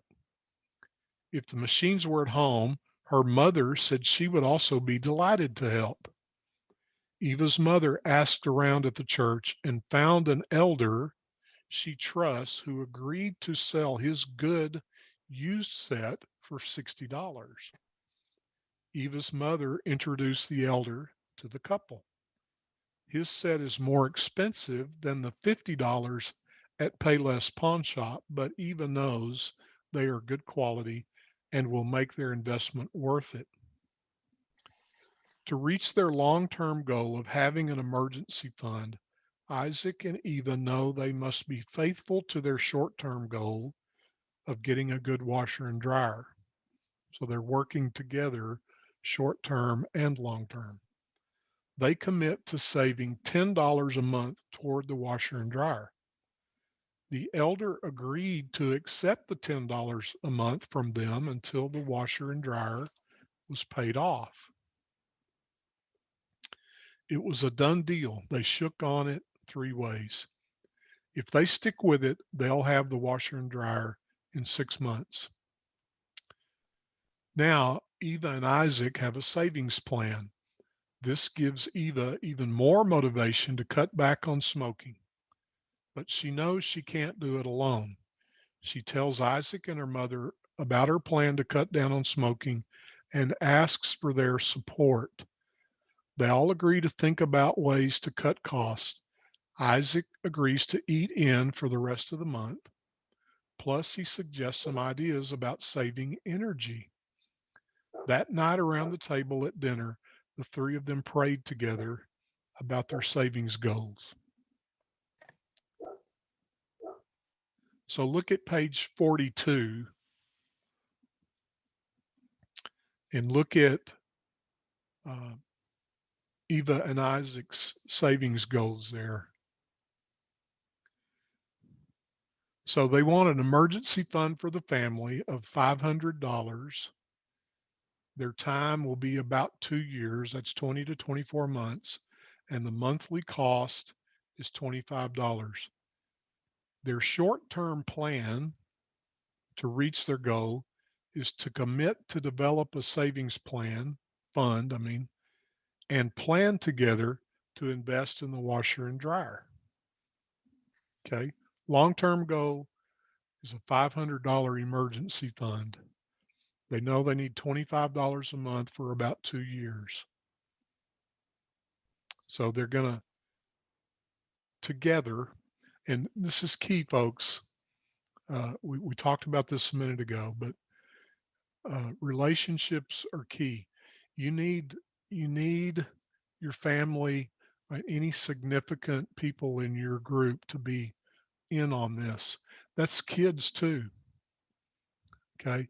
You need your kids to know, hey, we're not going to buy soda pop and candy every time we go to the store anymore.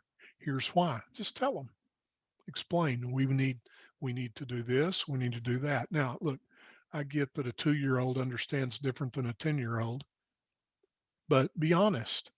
And you'll be surprised. They may come up with some ideas of their own to help with that. But include everybody. You can't do it by yourself. So their short-term goal is this washer and dryer, $10 a month, $2.50 a week, $2.50 a week for 6 months. And they're going to get the washer and dryer. Then they're going to save the laundromat money. Now, not all of it, because they'll still need to buy soap and pay the utilities, but still they're going to net being ahead, plus the time savings of having to go to the laundromat, right?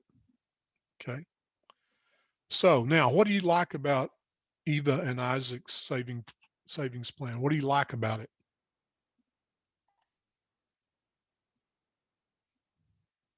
I like that they went from hopeless and helpless to action that has a goal. I mean, Yep. 6 months, the 2 years is kind of a long time, but the 6 months to get something that's going to change their lives because it's easier and money saving and less scary to go out at night, and that it's a good one, it's going to work. I think that is an achievable goal and kind of a short that will build on to make them feel less hopeless kind of quickly. You can almost sense in reading the story from the previous story, the change in their heart and minds and attitude. Okay. They've got something now to work toward. It helps relieve that depression and anxiety and the facing the day again. Okay. Well, now I've got something to work towards. I've got goal. I've got a purpose here. Purpose is huge. Okay. And so just the attitudes of everybody. Mom says, I'll help. Isaac says, hey, I'm in. And even came up with some ideas. You know, I've pictured Isaac as kind of being a broken, left out kind of guy. I'm just going to go out with my friends. I can't get work. I feel bad about that. Well, now he's got some motivation here that's going to raise his spirits a little bit. Okay. What else do you like about it? I like how Eva considered for a second, but decided no, it's not good. It's not a good way to do what we need to do by taking the easy way out to get the loan. Yep. And then having to try and pay it all back with that extra money that they really won't really have. Which is how they've done it in the past. So Right. It is a really big change. 1, to not do that, but 2, to try something new. Yeah.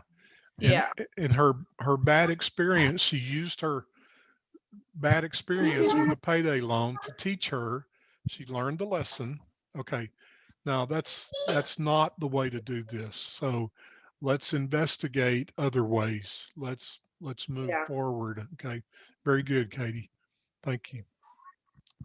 Good. So lots of good things there. What challenges are they going to face? We've talked about that a little bit. What challenges are they going to face?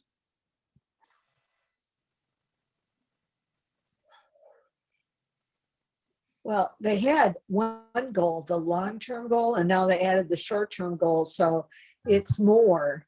It's two going on at once, and Yeah. they went from none to two.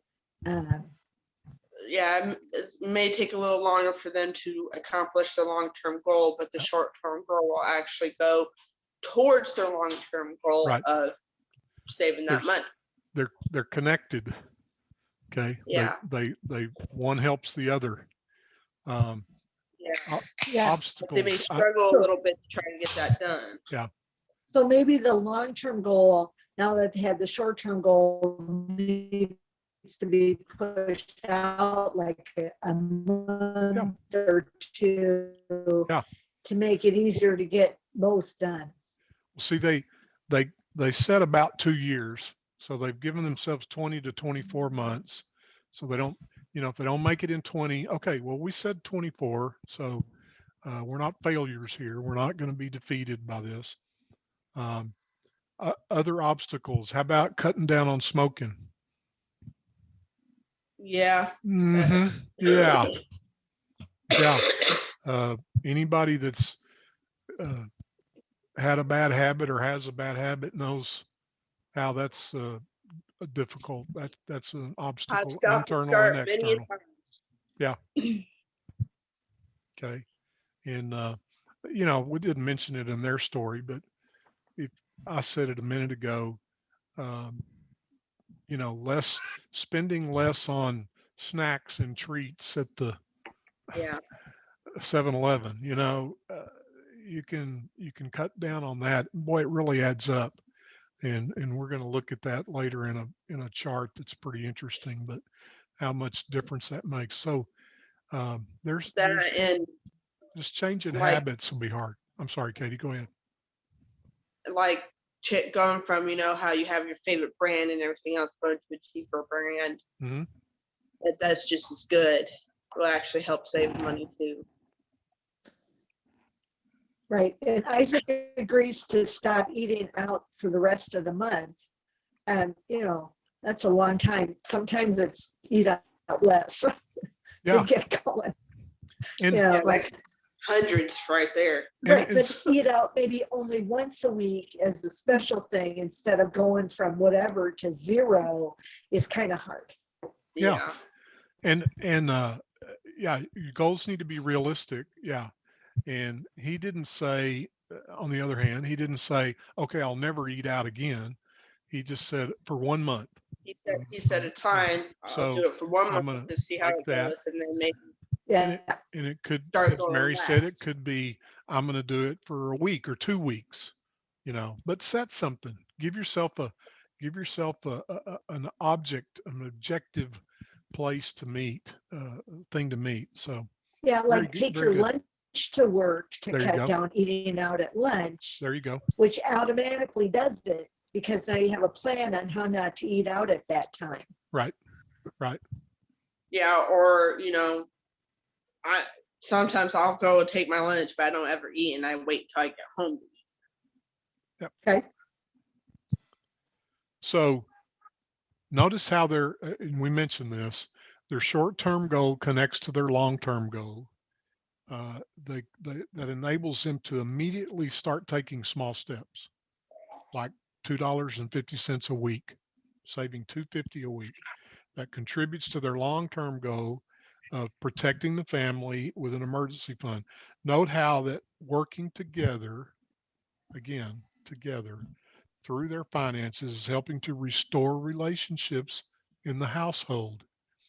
Isaac has been kind of distant, at least it seemed to me, and now he's kind of drawn back in and he wants to be a part of this, and mom feels included now rather than maybe she's felt like a fifth wheel, and just my medicine and all this stuff. Now I can help. I can do something. Wow. All right. I feel better. Look at how this is restoring relationships among them. So I want you to think about, as you work through your plan, uh, how working together on finances can help you build or restore relationships with those you love.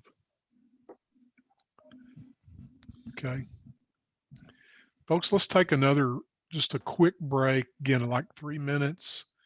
Um, and we'll do a little bit more. We're still a little ahead of schedule, which is great. And well, actually, we're about right on schedule, but we'll try to finish this and be right where we belong. So just a quick break, and then we'll take about 20 minutes and finish up. 3-minute break.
Okay, friends.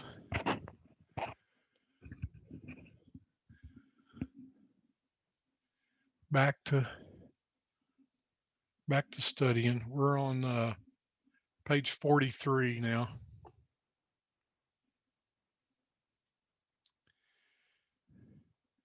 We want to set for ourselves uh, savings goals. And first, you want to set your long-term goals. The long-term goals are usually 1 to 5 years away. They are the big picture goals. Katie's mentioned already some of hers of what she wants to do. for these long-term goals, ask yourself, where do you want to be in 5 years? Give me a couple of quick examples of long-term goals. Katie's mentioned a house. What else? A long-term goal.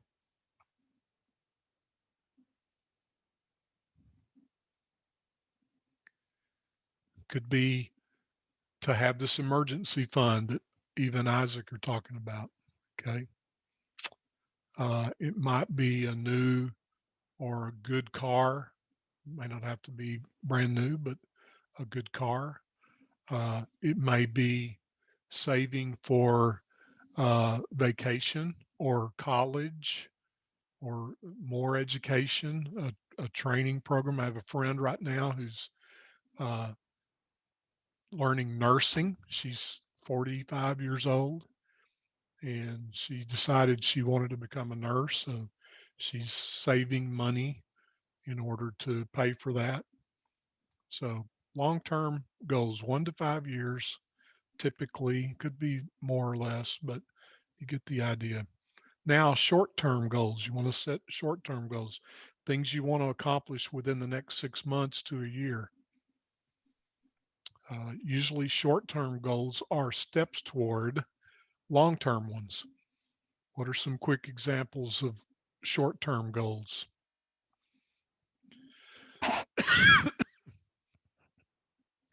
And just look at the example of even Isaac, washer and dryer, something we can get soon.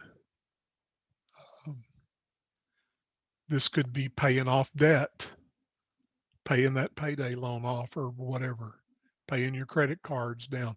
Now that can be short and or long term if you've got credit card debt. Okay. So want you to write down your long-term goals first. And before you do that, look at page 43, the SMART savings goals, SMART. Your savings goals should be specific, to know what you're aiming for and why you're making sacrifices. They are made to honor God, connect them to your top priorities, your life's priorities that we did last week, and his work in the world, made to honor God. A is accountable. Ask someone to check on you or send reminders. Very important. R, realistic. Make them realistic goals to increase the likelihood of achieving them. And T, time bound. Track your progress and ensure the goals accomplished. So the specific, made to honor God, accountability, realistic, and time bound. Your long-term goals. Let me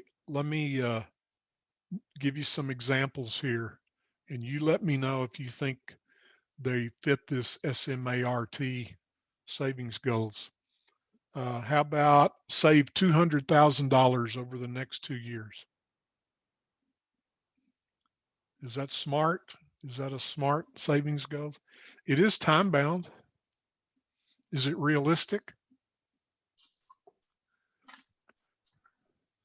Probably not for most of us. Made to honor God. It is specific. So it fits some of the criteria, but maybe not all of them.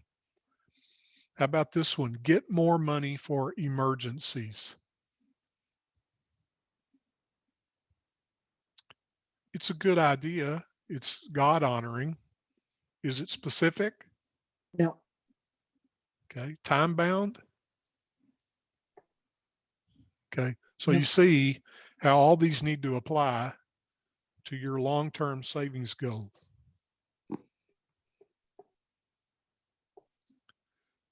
All right. Specific, made to honor God, accountable, realistic, and time bound. All right. So on page 44, you're going to write down your long-term goals. 1 or 2, maybe 3.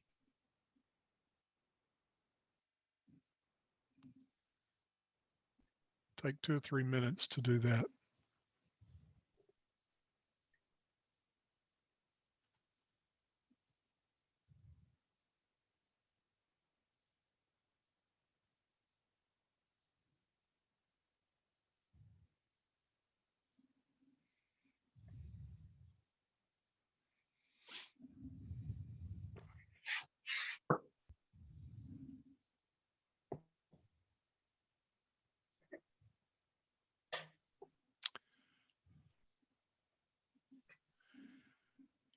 As you do that, if you have a couple or 3 there, I want you to pick one that most excites you. The one that's really most important to you, and make that your primary goal.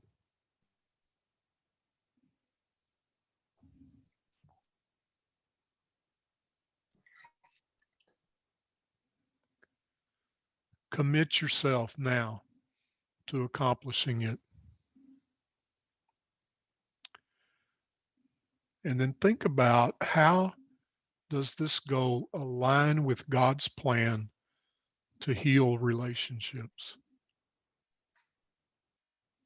And how does it relate to what I value the most?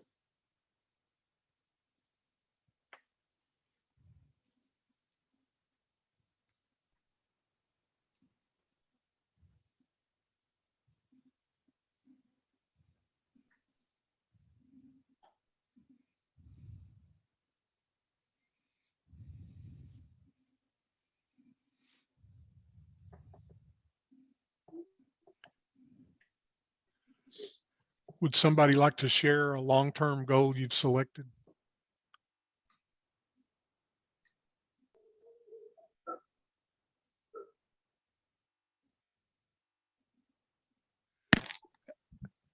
Getting a house for my family.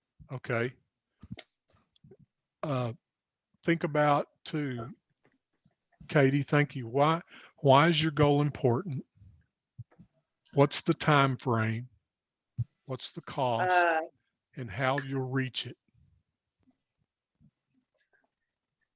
Time frame to actually buy a house. I'm hoping within the next year or two to actually put money down on one. Okay, so 1 to 2 years. Yeah. That's fine. You got a time frame. Do you know the cost, or approximately? And you don't have to tell me. I'm just asking if you do have a dollar figure in mind. Yeah. Okay. And how you're going to reach it. Have you brainstormed that? Yeah. Okay. Very good. I have. Good. Been thinking about that one for the last 6 months. Okay. Good deal. All right. How are you going to reach that goal? By setting short-term goals. These short-term goals will help you towards your long-term goal. For example, once you pay off old debt, let's say you have a medical debt of $300 or something. That would be a short-term goal, to pay that off. Okay. Then you can use that money that you were putting towards that debt into your long-term fund. Okay. So you want to take those dollars, the dollar figures, divide them by the months that's your time frame, and give yourself a monthly dollar figure that you're wanting to save. Break it down into increments, in other words. So if you wanted, let's say $300 to pay off in the next 2 years, 24 months, that would mean you would need $12.50 a month to get that $300.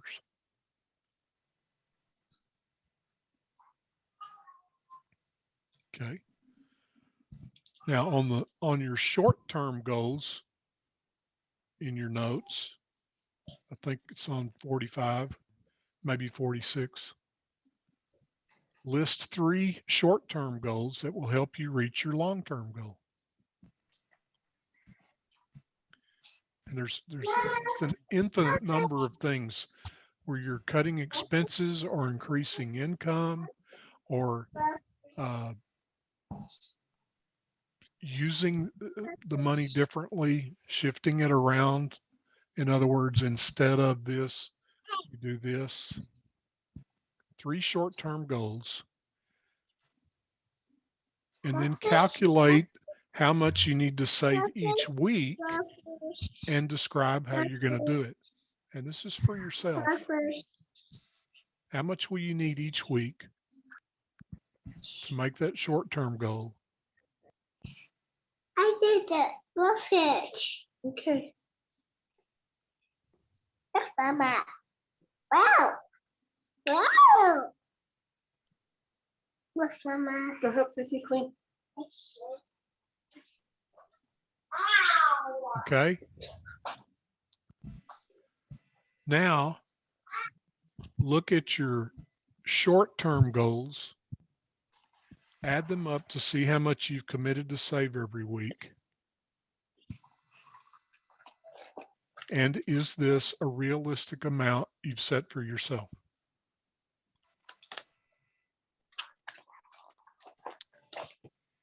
If it's not, you may need to prioritize those. Choose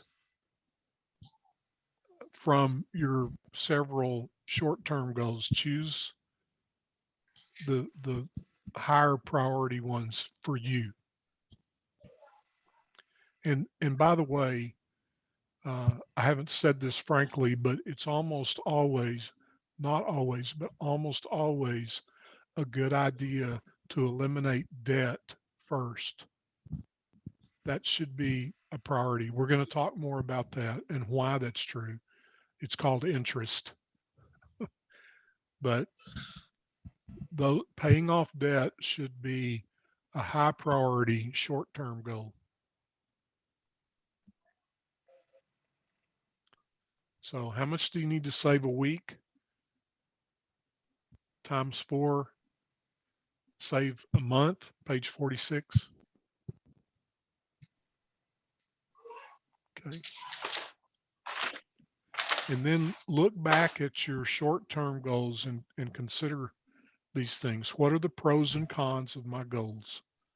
Again, what are the pros and cons of my goals? Are they realistic amounts? Don't set yourself up to fail. Okay. Realistic. Smart, S-M-A-R-T. Who will hold you accountable when obstacles get in the way? That new phone, that external obstacle of wanting a new phone, who's going to say, you don't need a new phone. You need to make your savings goal. You have somebody that'll do that for you. I married one 42 years ago.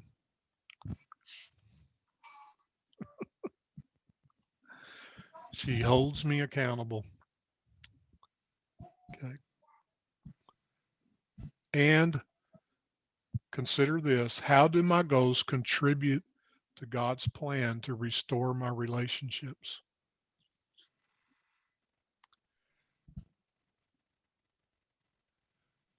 Now, folks, adjust them, adjust your goals if you need to.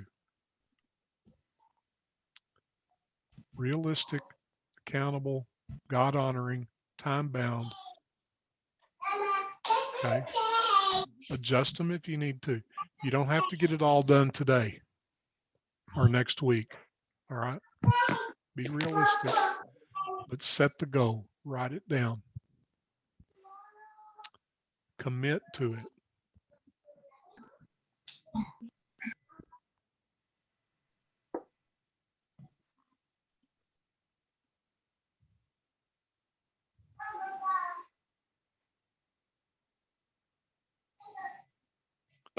Okay.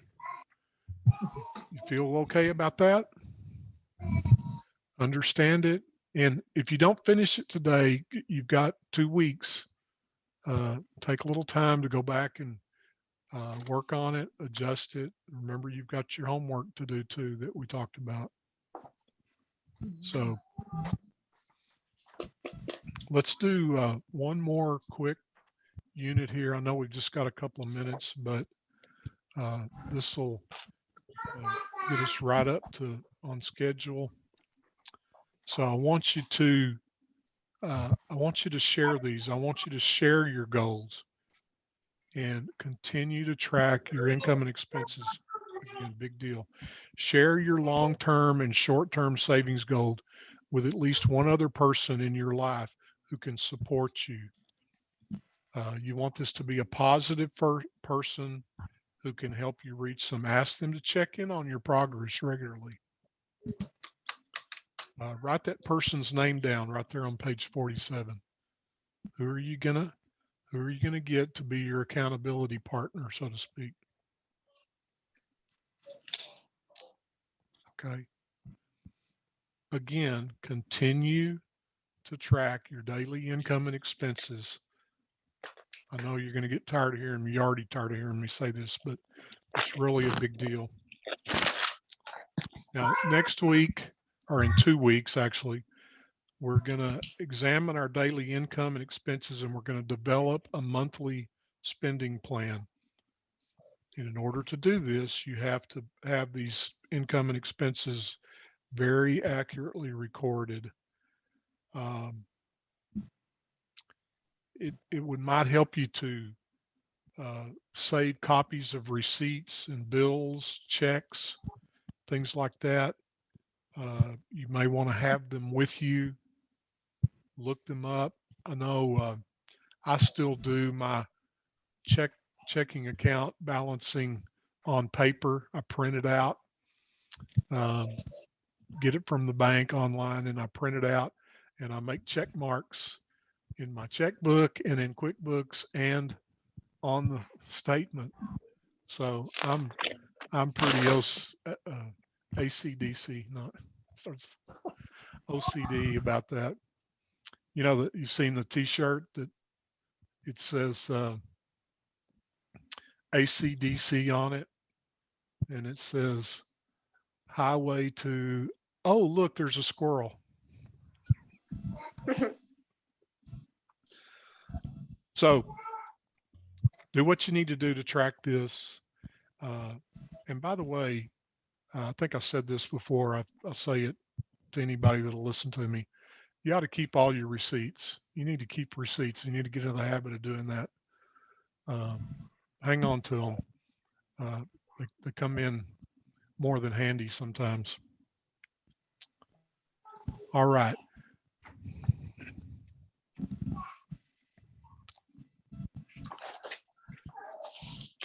Anybody have any other thoughts, comments, questions?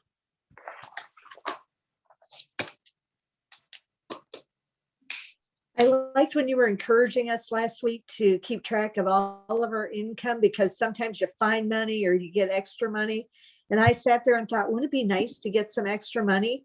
And 2 days later in the mail, I got some extra money. Oh boy. Out of the blue.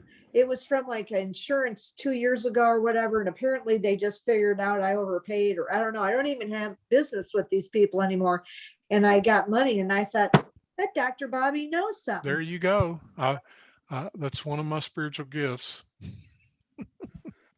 Well, maybe you should bless us with that again this week.